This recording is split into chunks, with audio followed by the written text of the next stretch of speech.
High centum of viewers, வணக்கம். இன்னைக்கு நம்ம என்ன பார்க்க போறோம்னா, யூனிட் 6ல் நம்ம தமிழ்நாடோட பங்கு, விடுதலை போராட்டத்தில் தமிழ்நாடு பங்கு இன்னைக்கு பார்க்க போறோம்.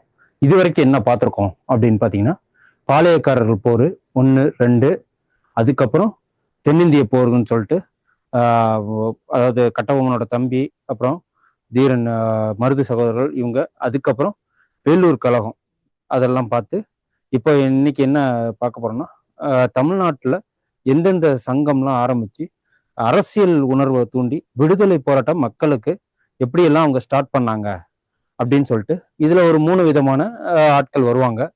அந்த 3 விதமான மிதவாதிகள், தீவிரவாதிகள், புரட்சிகர தீவிரவாதிகள் இருப்பாங்க. அதுக்கப்புறம் காந்தி எல்லாம் வந்து தேசியவாத தலைவர். தமிழ்நாட்டில் என்னென்ன வரும்னா, நீதி கட்சி, அதுக்கப்புறம் பெரியாரோட பங்கு, அப்புறம் காமராஜரோட பங்கு, ராஜாஜியோட பங்கு, அதுக்கப்புறம் இந்த நீதி கட்சி சுவராஜ் இயக்கம்னு சொல்லிட்டு ஒன்று வந்துச்சு 1929.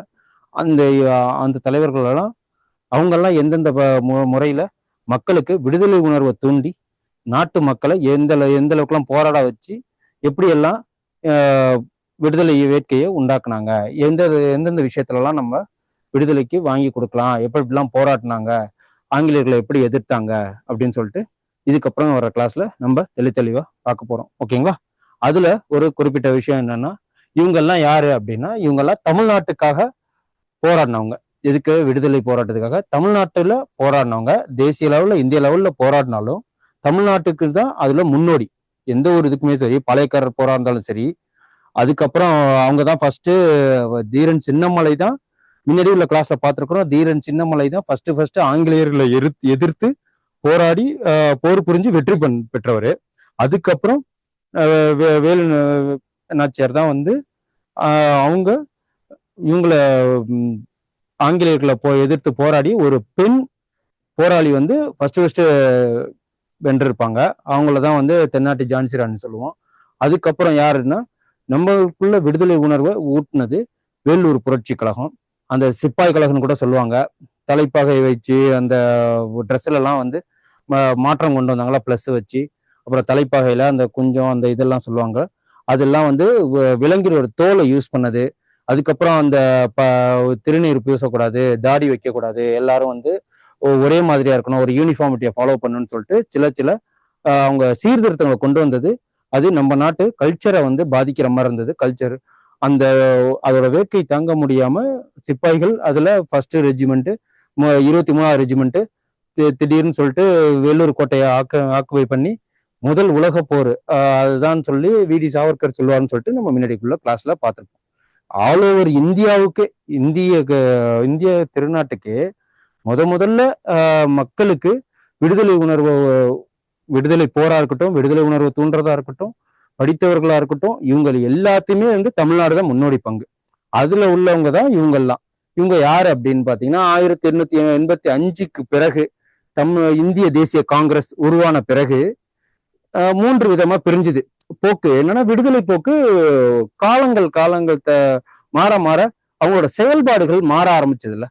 அதுல சில பேர் வந்து மிதவாதிகளா இருந்து மனு கொடுக்கறது, பெட்டிஷன் கொடுக்கறது, போய் உட்காந்து பேசுறது, இங்கிலீஷ்ல உரையாடுறது, அந்த மாதிரி இருந்தவங்க மிதவாதிகள். மிதவாதிகள் என்னன்னா, பெரும்பாலும் ஒரு அமைப்பா இருந்துகிட்டு படிச்ச மேம்பட்ட மக்கள், பணக்காரங்க, அவங்க வந்து உயர்குடியில இருந்தவங்க எப்பொழுதுமே எப்படி பேசுவாங்கன்னா, ஆங்கிலேயர்களோட சகஜமா இங்கிலீஷ்ல பேசிக்கிட்டு, இங்கிலீஷ்ல உரையாடிக்கிட்டு, மிஞ்சி போனா அவங்களுக்கு என்ன வேணுங்கிறது என்ன இருந்ததுன்னா, ஒரு பங்கு அரசாங்கம் அமைச்சாங்கன்னா அதுல ஒரு குறிப்பிட்ட சீட்டு வேணும்.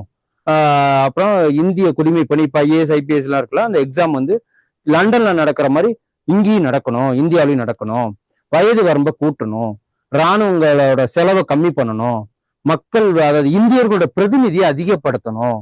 இந்த மாதிரி விஷயங்கள் மட்டும்தான் மிதவாதிகளோட போக்கு இருந்தது. மிஞ்சி போனா அவங்க அதிகமா சவுண்ட் விட்டு பேசவே மாட்டாங்க. இப்போ ஒரு ஆங்கிலேயர்களோட இணக்கமா இருந்து, ஃப்ரெண்ட்லியா இருந்து, ஒரு சகோதரத்துவம், நட்புத்துவம் பாராட்டி நமக்கு தேவையானதை வாங்கிக்கிட்டு இருந்தவங்க மிதவாதி. அதுக்கப்புறம் அந்த சூரத் பிளவுன்னு மாநாடு நடந்துச்சு இல்லையா, அந்த சூரத் மாநாட்டுல தான் தீவிரவாதிகள்னு சொல்லிட்டு ஒருத்தவங்க உருவாக ஆரம்பிச்சாங்க. அவங்களோட போக்கு என்னன்னா அடிதடி, புறக்கணிப்பு, எதா இருந்தாலும் எதிர்த்து இது பண்றது, ஆங்கிலேயர்களை எதிர்க்கிறது, சுதேசி, அதாவது சுதேசி இயக்கம்னு சொல்லிட்டு வளரணும். அது எதனால அவங்க ஆரம்பிச்சாங்க அப்படின்னா, வங்க பிரிவினைன்னு சொல்லிட்டு இந்த கர்சன் பிரபு ஒரு பிரித்தாளும் கொள்கையை யூஸ் பண்ணார். அந்த கர்சன் பிரபு அந்த பிரித்தாளும் கொள்கையை யூஸ் பண்ணதுல அவர் சொன்னது என்னன்னா, இது பெரிய மாநிலமா இருக்கு, அட்மினிஸ்ட்ரேஷன் பண்ண கஷ்டமா இருக்குன்னு சொன்னது ஒரு விதம். ஆனா அதுல என்ன இருக்குன்னா, பிரச்சனையே வந்து இவங்க எப்படி புரிஞ்சுக்கிட்டாங்க அப்படின்னா, ஹிந்து தனியா முஸ்லிம் தனியான்னு பிரிச்சது பிரிவினைவாதத்தை உண்டாக்குது அப்படின்னு சொல்லி அப்பதான் தீவிரவாதிகள்ங்கிற ஒரு இயக்கமே உருவாகுது. இவங்க என்ன பண்ணுவாங்க அப்படின்னா, இவங்களோட மிகப்பெரிய தீவிரவாதிகள் எப்படின்னா ஒரு ஆக்ரோஷமா எதுலையுமே வந்து எக்ஸ்ட்ரீமிஸ்டா இருப்பாங்க. எக்ஸ்ட்ரீமிஸ்ட்னா ஒரு துண்டு பிரசுரம், அதாவது ஆங்கிலேயர்களை வெளியே செல்லுங்க, உங்க அப்புறம் வந்து உங்க பொருளை நாங்க யூஸ் பண்ண மாட்டோம், உங்க ஃபாரின் குட்ஸை நாங்க யூஸ் பண்ண மாட்டோம், சுதேசி, அதாவது இந்தியர்களே தயாரிச்சு இந்தியர்களால் உருவாக்கப்பட்ட பொருளை தான் நாங்க இது பண்ணுவோம். எக்ஸாம்பிளுக்கு காதி சொல்லுவாங்க இல்லையா, அந்த மாதிரி விஷயங்களை. அதுக்கப்புறம் இவங்க என்ன பண்ணுவாங்க, ஆங்கிலேயர்களோட பொருளை யூஸ் பண்ணாம வஉசி வந்து கப்பல் வாங்கினது, நேவிகேஷன் ஃபெசிலிட்டிஸ் பண்ணது, அப்புறம் தொழிற்சாலை அமைச்சது, கல்வி கூட அமைச்சது, இதெல்லாம் இந்தியர்களுக்காக ஆரம்பிச்சது.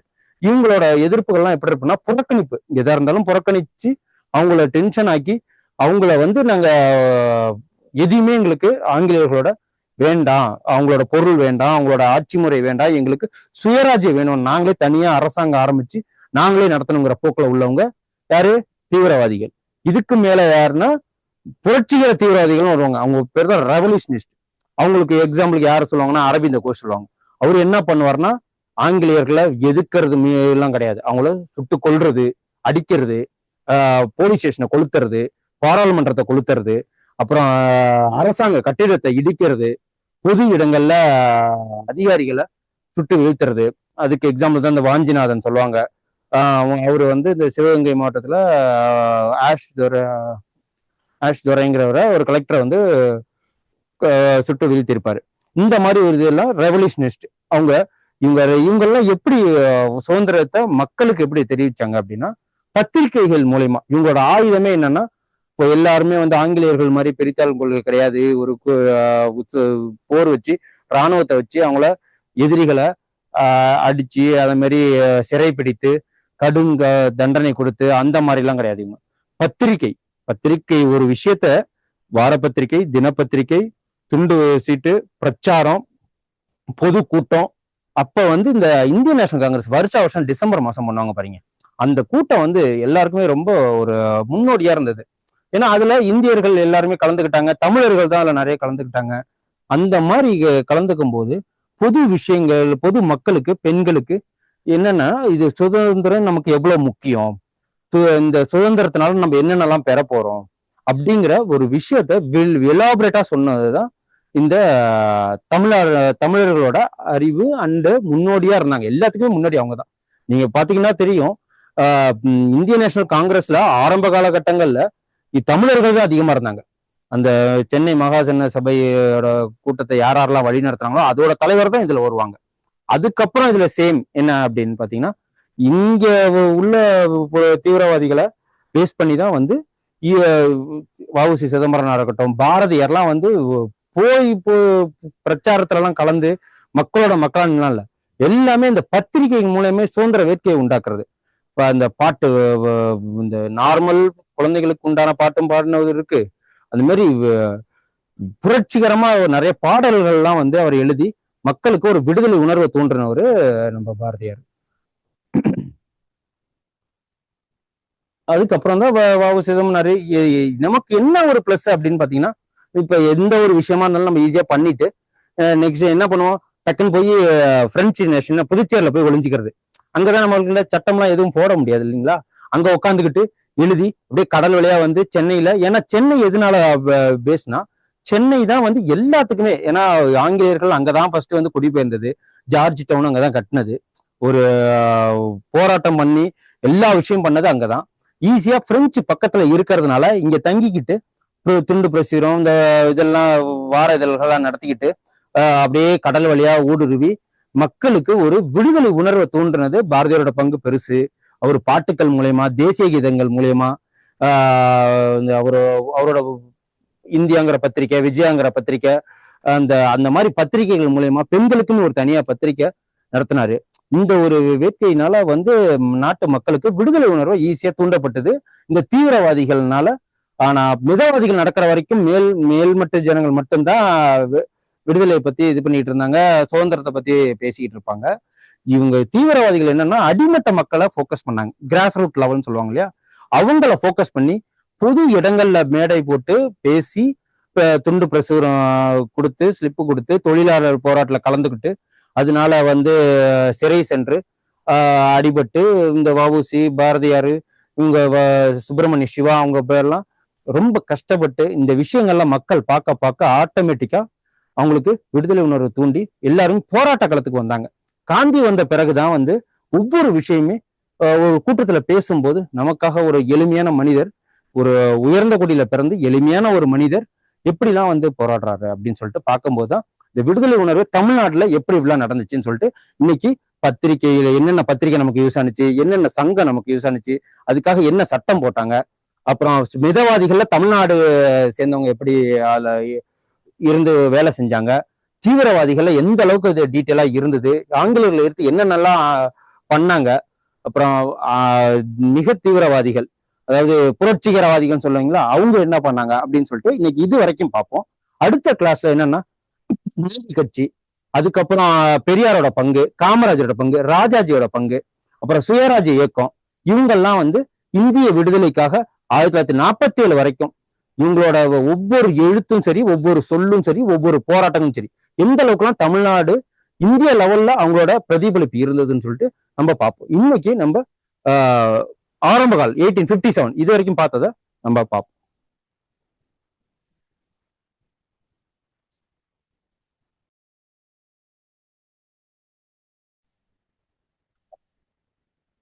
சாரி, ஒரு சின்ன இன்டரப்ஷன்.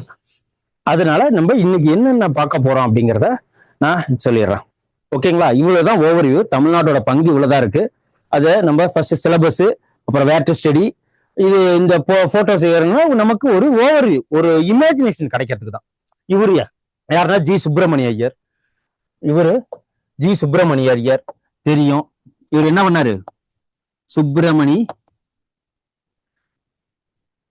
ஐயர் இவர் தான் இப்ப வந்துட்டு இருக்கீங்களா தி இந்து நாளிதழோட தலைவர். இவர் தான். இவரோட ஃப்ரெண்ட்ஸ் 4-5 பேர் சேர்ந்து ஆரம்பிச்சதுதான். இப்ப இவர் தான் இதோட தலைவர். அப்புறம் இவரு அரவிந்த கோஷ். இவர் தான் புரட்சிகர தீவிரவாதி, புரட்சிகரவாதியிலே தேசியவாதி. இவங்கெல்லாம் என்ன பண்ணுவாங்க? ஆங்கிலேயர்களோட பேச்சுவார்த்தைலாம் கிடையாது, பார்த்தோன்னு சுட்டுறது, சுட்டு கொண்டு அவங்களோட பழியை தீர்த்துக்கிறது, போலீஸ் ஸ்டேஷனை கொளுத்துறது, அந்த ஆங்கிலேயர்களுக்கு அதிகாரிகளை கொள்றது, அடிக்கிறது, அப்புறம் பொது விஷயங்கள்ல அந்த நகரமன்ற ஆபீஸு, அப்புறம் கலெக்டர் ஆபீஸு, அப்புறம் இத மாதிரி அரசாங்கத்துக்கு என்னென்னலாம் உடைமைகளா, சொந்த உடைமைகளா இருக்கோ அதை பிடிச்சி தகர்த்துறது தான் இவங்களோட வேலை. இவர் வந்து புரட்சிகர தேசியவாதியோட இவர் பேர் தான் அரவிந்த கோஷ். அரவிந்த கோஷ் இவரு தேசிய தலைவர். ஓகேவா? இவர் இந்திய தலைவர்ல தேசிய தலைவர். தேசிய தலைவர் இவங்க யாருன்னு உங்களுக்கு நல்லாவே தெரியும். இவர் தான் வஉசி. நம்ம புரட்சிகர தீவிரவாத இயக்கத்துக்கு தமிழ்நாட்டோட தலைவரே இவர் தான், வழி நடத்தினது இவர் தான். இவர் பேர்ல தான் இவர் ஒரு 2 பத்திரிகை நடத்தினாரு. அதுக்கப்புறம் ஒரு 2 கப்பல் விட்டு ஆங்கிலேய கம்பெனிக்கு எதிராக அவங்க கடல்ல அவங்க மட்டும் தான் ஆதிக்கம் செலுத்துறாங்கன்னு சொல்லிட்டு கொழும்புக்கும் இப்ப இருக்கிற இலங்கைக்கும் தமிழ்நாட்டுக்கும் 2 கப்பல் விட்டாரு. கலியா அப்படிங்கிற ஒரு கப்பல், கலியோண்டு கலியான்னு சொல்லிட்டு ஒரு 2 கப்பல் விட்டாரு. இவரு என்னன்னா, இவரு நம்ம பாரதியாரு புரட்சிகர நிறைய கவிதைகள், பாடல்கள் நிறைய நம்ம நாட்டு மக்களுக்காக மக்களுக்கு விடுதலை உணர்வை தூண்டுற மாதிரி பல எழுத்துக்களை எழுதி நம்மள விட்டு சென்றவர். இதுக்கப்புறம் சுப்பிரமணிய சிவா, அவரும் வந்து அதே மாதிரி திண்டுக்கல்ல சேர்ந்தவர். அவரும் நாட்டு மக்களுக்காக விடுதலை உணர்வை தூண்டுறதுக்காக, சுதேசி இயக்கத்தை வளர்க்கறதுக்காக மக்கள்கிட்ட எப்படியெல்லாம் வந்து விடுதலை உணர்வை தூண்டணும் அப்படின்னு சொல்லி அவங்களும் ட்ரெயின் ஏறி, அவர் என்னன்னா ட்ரெயின் ஏறி போனாரு அப்படிங்கிறதுக்காக அவரை சிறைபிடிச்சு வச்சு, அவரை மனித மலம் எல்லாம் அள்ள வச்சு, அவருக்கு தொழுநோயை வர வச்சு, இவரு ட்ரெயின் ஏறி போய் மக்களுக்கெல்லாம் பேசுறாரு, கூட்டம் போறாருன்னு சொல்லி இதுக்காகவே தொழுநோய்க்காரங்க ட்ரெயின்ல ஏறக்கூடாதுன்னு சொல்லிட்டு ஒரு சட்டமே போட்டாங்க. யாரு? சுப்பிரமணிய சிவாவுக்காக.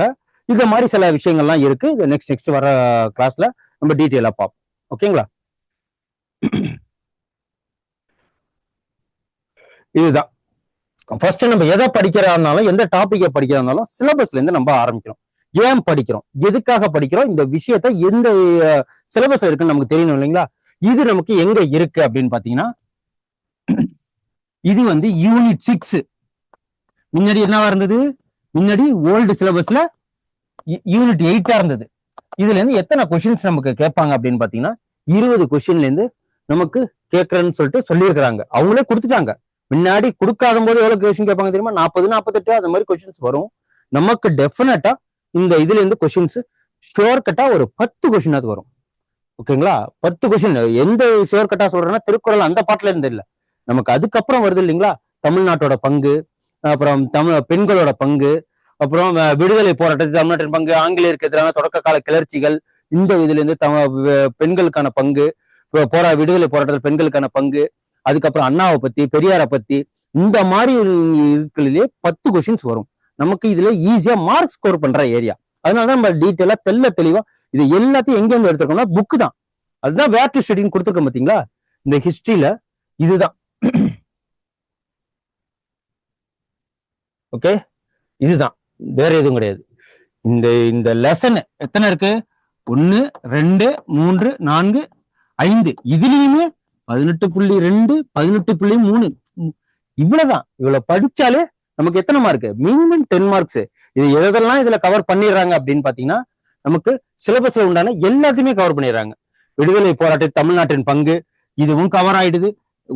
ஆங்கிலேயருக்கு எதிரான தொடக்க கால கிளர்ச்சிகள் இதுவும் கவர் ஆயிடும். ஓகேங்களா?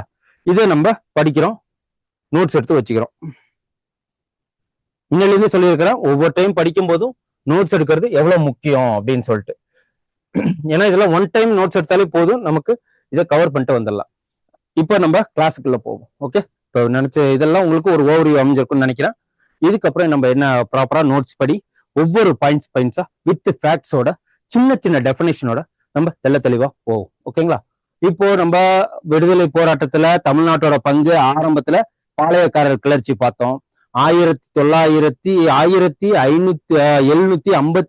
ஆரம்பிச்சு 1800 அந்த காலங்கள்ல பாளையக்காரர்கள் புரட்சி. அதுவுமே 2 டைப்பா பிரிக்கலாம். 2 டைப்னா, பாளையக்காரர்கள் எங்க இருந்து? விஜயநகர்ல இருந்து வந்தாங்க. விஜயநகரத்தோட பிரிவு தான் யாரு? மதுரை நாயக்கர். மதுரை நாயக்கோட பிரிவு தான் யாரு? 73 பாளையக்காரர்கள். அந்த பாளையக்காரர்கள மேற்கு கிழக்குன்னு சொல்லிட்டு 2ஆ பிரியும். மேற்குல உள்ளவர் யாரு? அது இது இருக்கு இல்லைங்களா, அது பேர் என்ன, மேற்கு தொடர்ச்சி மலையில இருப்பாருங்களா, பூலித்தேவர். அவரு தான் முதல்ல ஆங்கிலேயரை போரெடுத்து ஜெயிச்சாருன்னு சொல்லிட்டு முன்னாடி பார்த்தோம். அதுக்கப்புறம் அவர் நாடு கடத்தி அவரு இறந்துட்டாரு. அதுக்கப்புறம் யாரு? சிவகங்கை மாவட்டத்துல இருந்த பெண் வேலுநாச்சியாரு, அவங்க ஹஸ்பண்டை இறந்து அவங்க நாட்டை கைப்பற்றி அவங்க எங்க போயிடுவாங்க? திண்டுக்கல்ல கோபால நாயக்கிட்ட 8 ஆண்டுக்கு தம் பொண்ணோட போய் தஞ்சம் வந்து அவங்களுக்கு நிறைய போர் பலம் இருக்கு, வில்லெறியும் வித்தை தெரியும், குதிரை வெற்றம் தெரியும், அவங்களுக்கு மோர் தென் 5 லாங்குவேஜஸ் தெரியும்னு சொல்லிட்டு மொழிகள் திறன்லாம் அதிகமா இருக்கிறதுனால, ஏன்னா ஒரே ஒரு பொண்ணு இல்லைங்களா, எல்லாமே கத்துக்கிட்டதுனால ஈஸியா ஹைதர் நட்புறவு பாராட்டி அவங்களோட ஹெல்ப் கேட்டு ஆங்கிலேயரை எதிர்த்து ஃபர்ஸ்ட் ஜெயிச்சது. அது எப்படின்னா ஒரு டாக்டிக்கல் அட்டாக்னு சொல்லுவாங்க இல்லைங்களா. குயிலிங்கிறவங்க என்ன பண்ணுவாங்க? போய் எதிரியோட ஆயுத கடங்க போய் வச்சுட்டு பத்த வச்சு அவங்களுக்கு ஆயுதமே இல்லாம ஆக்கி நிராயுத பாணி ஆக்கி ஈஸியா போர்ல வென்று ஆட்சியை பிடிச்சிருவாங்க. 1772 ஆரம்பிச்சு 1880 1780 அவங்க நாட்டை பிடிச்சி உட்காந்துருவாங்க. அவங்களுக்கு கீழே யார் இருப்பா? மருது சகோதரர்கள், பெரிய மருது, சின்ன மருது, சிவகங்கையின் சிங்கம், சின்ன மருது எல்லாம் இருப்பார் இல்லைங்களா. இவங்கெல்லாம் இவங்களோட உறவுனாலையும் அதுக்கப்புறம் அவங்க அமைப்பு பாளையக்காரர்கள் அமைப்புன்னு சொல்லிட்டு உருவாக்கி ஆங்கிலேயர்கள்லாம் எதிர்த்து போராடி எப்படிலாம் அவங்கள காட்டிக்கொள்ளப்பட்டது. அப்புறம் கட்டபொம்மனை எப்படி வீழ்த்தினாங்க, எதனால அவருக்கு வந்து கடன் கொடுக்க முடியல, வரி அதிகமா கேட்குறீங்க அப்படின்னு சொல்லி அந்த ஒரு பிரச்சனைனால ஆரம்பிச்சு கட்டபொம்மனையும் சாவடிச்சு அவரோட மந்திரியையும் சாவடிச்சாங்க. அந்த ஒரு இது மூலயமா அவரோட தம்பி யார் பிற்காலத்துல போய் சேர்ந்துப்பாருன்னா 1798 வாக்குல யாரோட சேருவாரு? சின்ன மருதோட சேர்ந்து அவங்க என்ன பண்ணுவாங்க? இவங்களோட ஆங்கிலேயர்களை திருப்பி போராட்டம் பண்ணி திருச்சிராப்பள்ளி உடன்படிக்கைன்னு சொல்லுவாங்க. அப்புறம் பிரசுரம் வெளியிட்டு முதல்ல நாங்க போர் செய்ய வா அப்படின்னு சொல்லி கூப்பிட்டது யாரு? சின்ன மருதன் பெரிய மருது பாளையக்காரர் கூட்டமைப்பு வச்சு திருச்சி கோட்டையிலையும் சரி, ஸ்ரீரங்க கோயில் வளாகத்திலையும் சரி, திருச்சிராப்பள்ளி அறிக்கைன்னு சொல்லிட்டு ஒண்ணு வெளியிட்டுன்னு சொன்னாங்க இல்லைங்களா? இதெல்லாம் தமிழர்களோட விடுதலை உணர்வை நீங்க பார்க்கணும். எந்த அளவுக்கு போல்டா ஆங்கிலேயர்களை நம்ம இது பண்ணியிருக்கோம். இதெல்லாம் பார்க்கும்போது இது நம்ம தமிழ்நாட்டோட அடங்கல. இந்த ஒவ்வொரு போரும் இந்தியர்களுக்கு ஒவ்வொரு விஷயத்துல அவங்களுக்கு பரவி 1887 அது கோபமா வெடிச்சு, அதுக்கப்புறம் ராணி என்ன பண்ணாங்க, ஈஸ்ட் இந்தியா கம்பெனிகிட்டேருந்து எல்லா பவரையும் பிரிச்சு மேக்னா கர்த்தா மூலியமா நாங்களே நம்மளுக்கு நாட்டை ஆள்றோம்னு சொல்லி இங்க தனி தேர்தல் வச்சு இங்க மேலவை கீழவைன்னு வச்சு அதுக்கப்புறம் நடந்தது. அதெல்லாம் ஒரு கதை இருக்கு. இது இப்ப பாளையக்காரர்கள். இது அதுக்கப்புறம் என்னது, வீரன் சின்னமலைங்கிறவரு அவரும் தன்னோட பங்குக்கு கொங்கு நாயக்கரை சேர்ந்தவர். அவரும் ஒரு சில போர்கள் எல்லாம் புரிஞ்சு 1803 வரைக்கும் சின்ன சின்ன போர்களை வந்து அவரு ஒரு டாக்டிக்ஸ் என்ன இது பண்ணாருன்னா கொரில்லா தாக்குதல். கொரில்லா தாக்குதல்னா என்ன அப்படின்னா மறைந்து நின்று எதிரிகளை தாக்குதல் தான் கொரில்லா தாக்குதல்.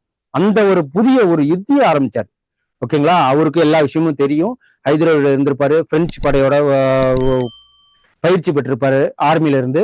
அதனால அவருக்கு எல்லாமே குண்டு தயாரிக்க தெரியும், துப்பாக்கி செய்ய தெரியும், எப்படி போர் புரியும் தெரியும், குதிரையேற்றம் தெரியும். இந்த தீரன் சின்னமலை அவரு ஒரு தனி கேட்டகரி. அதுக்கப்புறம் என்ன பண்ணாங்க, பாளையக்காரர்கள்லாம் ஒடுக்குன பிறகு பாளையக்காரர்லாம் எங்க கொண்டு போய் வச்சாங்க அப்படின்னா வெள்ளூர் கோட்டையில வச்சாங்க. வெள்ளூர் கோட்டையில யார் இருக்கிறதுனா பாளையக்காரர்கள். இன்னொன்னு யாரு, திப்பு சுல்தான். அதாவது மைசூர் ஆண்டாங்க இல்லைங்களா, கர்நாடகா. அவங்களோட போர் மூலயமா அவங்களெல்லாம் வீழ்த்தி அவங்க இதெல்லாம் அபகரிச்சுக்கிட்டு அவங்களோட உடைமைகள் அவங்கள மன்னர்ல இருந்து இறக்கி திப்பு சுல்தானோட பையன் 2 பேர் என்ன பண்ணாங்க, இங்கேயே எங்க வெள்ளூருக்கு பக்கத்துல தங்க வச்சிருந்தாங்க. அவங்க எல்லாம் ஒரு ரகசிய கூட்டமைப்பு ஏற்படுத்தி பாளையக்காரர்களோட சேர்ந்துக்கிட்டு என்ன பண்ணாங்க, 1806 மே 16 அன்னைக்கு இரவோடு இரவாக பிளான போட்டு இரவோடு இரவாக என்ன பண்ணாங்க, வெள்ளூர் கோட்டையை ஆக்குபை பண்ணி அங்க இருக்கிற சோல்ஜர்ஸ் எல்லாமே இந்தியர்களை சேர்ந்தவங்க தானே, அவங்களெல்லாம் தன் வசப்படுத்திக்கிட்டு அவங்கள போரிட்டு ஒரு குறிப்பிட்ட ஒரு 3 மணி நேரம் 4 மணி நேரம்னு வச்சுங்களேன். ஆனா அவர் டியூப்ளே வருவாரு, வந்து அவர் என்ன பண்ணுவாரு, அந்த போர்கள் எல்லாம் தகர்த்து தெரிஞ்சிருவாரு. ஏன்னா அவங்கள்ட்ட பீரங்கி இருக்கு, மிஷின்ஸ் கன் இருக்கு, அது மூலயமா இது பண்ணிடுவாரு. இதெல்லாம் நமக்கு ஆரம்ப காட்ட விடுதலை போரோட ஒரு வேட்கையை தான் சொல்றேன், உணர்வுகளை சொல்றேன். இதெல்லாம் தமிழ்நாட்டோட இது. இதைதான் என்ன வேடி சாவர்கர் என்ன 1857 நடந்த சிப்பாய் கழகத்துக்கு முன்னோடி, விடுதலை போராட்டத்துக்கு முன்னோடியே எதை சொல்லுவாருன்னா இந்த வேலூர் கழகத்தை சொல்லுவார். நடந்தது என்னமோ 15 நிமிஷம் 1 மணி நேரம் தான். 15 நிமிஷத்துல போரே முடிச்சிருவாங்க. ஒரு போர் எப்படி நடந்தது, விடிய கிளம்புற ஒரு 2 மணிக்கு ஆரம்பிச்சு ஆங்கிலேயர்கள்லாம் நிறைய பேர் ஒரு 87 பேர் என்னென்னமோ 12 பேர் கொல்லப்படுவாங்க, 82 பேர் வந்து தாக்கப்படுவார்கள் அப்படின்னு சொல்லிட்டு சில டேட்டாஸ்லாம் இருக்கு. அதெல்லாம் அந்த கிளாஸ்லயே நான் கொடுத்தேன். இதுக்கப்புறம் நம்ம என்ன பண்ணோம் அப்படின்னா, நமக்கு ஆங்கிலேயர்கள் கொண்டு வந்த இந்த எஜுகேஷன் மூலியமாவும் சரி, எஜுகேஷன் மெத்தட கொண்டு வந்தது யாருக்கெல்லாம் யூஸ்ஃபுல்லா இருந்துச்சு அப்படின்னா, நம்ம சென்னை மாகாணங்கள்ல வளர்ந்த மக்களுக்கு, நடுத்தர மக்களுக்கு, உயர்கட்ட மக்களுக்கு என்ன பண்ணாங்கன்னா படித்து அறிவை பெற்றுக்கொண்டார்கள். அந்த படித்த அறிவை வச்சு என்ன பண்ணாங்கன்னா சிந்திக்கும் திறனை பெற்றுக்கிட்டாங்க. சிந்திக்கிற தன்மை வந்ததுனால என்னன்னா சுதந்திரத்தோட சுவையை அவங்க விரும்ப ஆரம்பிச்சிட்டாங்க. என்னென்னலாம் போராடினாங்கன்னா சோசியலா, அதாவது சமூக அநீதி நடக்கும் இல்லைங்களா, விதவை திருமணம் கூடாது, சதி ஏறுதல், அதுக்கப்புறம் தீண்டாமை, இந்த மாதிரி ஒவ்வொரு விஷயமும், அதுக்கப்புறம் அதாவது பிரிவினை உண்டாக்குறது, அதுக்கப்புறம் வரிய நிறைய கேட்கறது, இவங்களுக்கு தான் படிப்பு கொடுக்கணும் இவங்களுக்கு கொடுக்க கூடாதுங்கிற ஏற்றத்தாழ்வு, இந்த விஷயத்தெல்லாம் அவங்களுக்கு சிந்திக்க ஆரம்பிச்சிட்டாங்க. சிந்திக்க ஆரம்பிச்சது இவங்க கொடுத்த படிப்பு யாருக்கு பாதகமா வந்துச்சு, செய்த உதவி இவங்களுக்கு என்னத்துக்காக அவங்களுக்கு நல்லது செய்யணும்னு சொல்லிட்டு எஜுகேஷனை கொடுக்கல, இங்க அட்மினிஸ்ட்ரேஷன் பண்ண முடியல. சோ எல்லாமே நம்ம லண்டன்ல இருந்து கொண்டு வர முடியாது இல்லைங்களா, இங்க இருக்கிற மக்களை குறைந்த ஊதியத்துக்கு நல்ல எஜுகேஷனை கொடுத்து நம்மளோட குமாஸ்தா வேலையை இவங்களை பார்க்க வைக்கணுங்கிற ஒரு கண்ணோட்டத்தை தான் கொடுத்தது. அது அந்த கண்ணோட்டத்துல வந்தது நமக்கு எப்படி மாறிடுச்சுன்னா போராட்ட களமா மாறிடுச்சு. இதனால சமூகத்துல நிறைய மாற்றம், ஆங்கிலேயர் வந்ததுனால நமக்கு நம்ம நாட்டை சொன்னது மட்டும் இல்ல, நமக்கே ஒரு மாற்றங்கள் வந்துச்சு, சமூக மாற்றம் வந்துச்சு. சதியை ஒழிச்சாங்க, ராஜாராம் மோகன் ராய், சோசியல் ரிஃபார்ம் இருக்குல்ல, அதுக்கப்புறம் விவேகானந்தர், அதுக்கப்புறம் இந்த அரவிந்த் கோஷ், இந்த மாதிரி படித்த மிகப்பெரிய படித்த நடுத்தர இளைஞர்கள்லாம் என்ன பண்ணாங்கன்னா விடுதலை உணர்வை அவங்களுக்குள்ள வந்துருச்சு. போராட்டம் குணம் அதிகம் வந்துருச்சு. அவங்க நல்ல ஆங்கிலம் படிச்சதுனால பத்திரிகைகள்லாம் எழுதி மக்களுக்கு, உயர்கட்ட மக்களுக்கு இங்கிலீஷ்ல எழுதி எல்லாத்தையும் பண்றது. அந்த டெலகிராஃப்லாம் ஆரம்பிச்சதெல்லாம் என்னன்னா ஈஸியா ஒரு இடத்துல இருந்து இன்னொரு இடத்துக்கு செய்தி அனுப்புறதுக்கு. இந்த ரயில் பயணம் எதுக்காக அவங்க ஆரம்பிச்சாங்கன்னா அவங்களோட குட்ஸ் ரா மெட்டீரியல்ஸ் எடுத்து போறதுக்கு தான் வச்சாங்க. அதுக்கப்புறம் பயணிகள் அவங்க பயணம் பண்றதுக்காக ஆரம்பிச்சது. நமக்கு எப்படி ஆயிடுச்சு, ஒரு இடத்துல இருந்து இன்னொரு இடத்துக்கு மூவ் பண்ணி ஈஸியா மக்களை ஒன்று திரட்ட, சுதந்திர போராட்டத்துக்கு ஒன்று திரட்ட அதெல்லாம் யூஸா இருந்தது.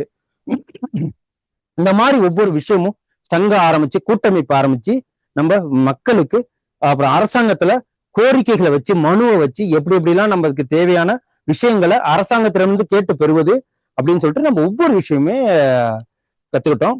இதெல்லாம் படித்தவர்களால் ஆரம்பிக்கப்பட்டது. அப்படிதான் வந்து தமிழ்நாட்டோட விடுதலை உணர்வை நம்ம கொண்டு போக நம்ம ஆரம்பிச்சது. ஓகேங்களா? இப்ப அதுல இருந்து என்னன்னு சொல்லிட்டு நம்ம தெளிவா பார்ப்போம்.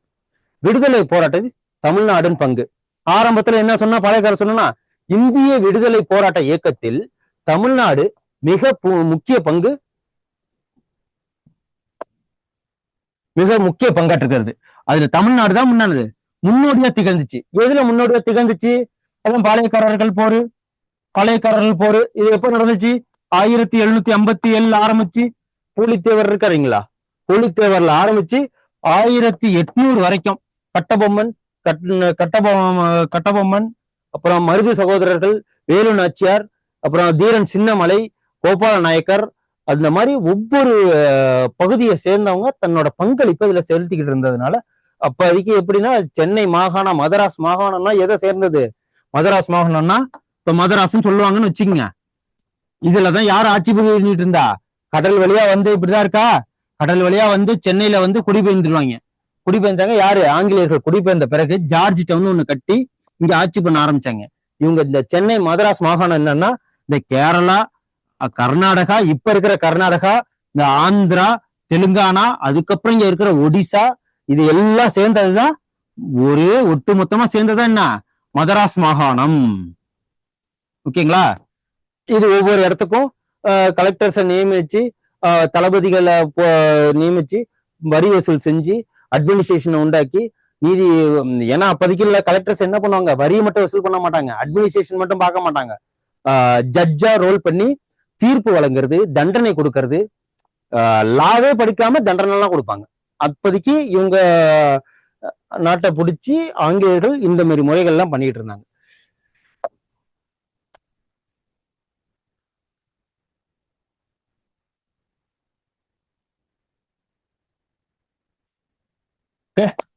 அதுதான். அதுக்கப்புறம் இந்த பாளையக்காரர்கள் போர் இது முடிஞ்சிட்ட, இது ஒண்ணு. அதுக்கப்புறம் வேலூர் புரட்சி.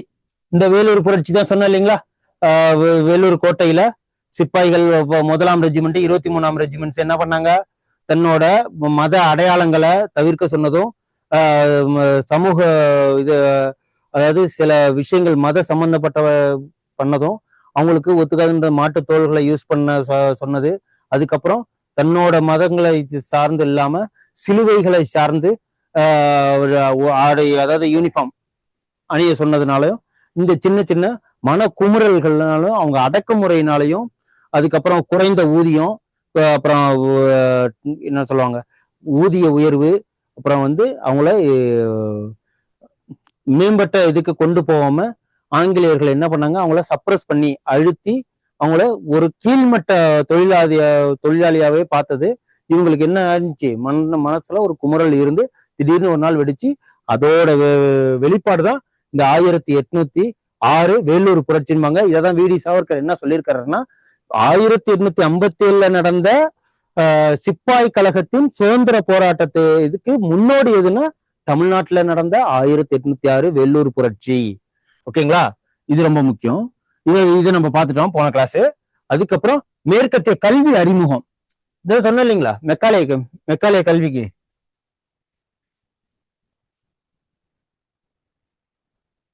இந்த கல்வியை அறிமுகப்படுத்தினதுனால நமக்கு என்ன நல்லா லாபம் வந்துச்சு அப்படின்னு பாத்தீங்கன்னா, நமக்கு ஒரு சமூக சீர்திருத்தத்தை உண்டாக்குனுச்சு. சமூக அநீதிகளை நம்மளால புரிஞ்சு கொள்ள முடிஞ்சுது. இதோட சமூக சீர்திருத்த தந்தைன்னு சொல்லுவாங்கல்ல, ராஜாராம் மோகன் ராய், அதாவது வெஸ்ட் பெங்கால்ல இருக்கிறவரு. அவரு என்னென்ன பண்ணுவாங்க அப்படின்னு பாத்தீங்கன்னா, நம்ம இது விவேகானந்தரை சொல்லுவாங்க ஒரு எக்ஸாம்பிளுக்கு, அரவிந்த் கோஷ் சொல்லுவாங்க, அதுக்கப்புறம் வந்து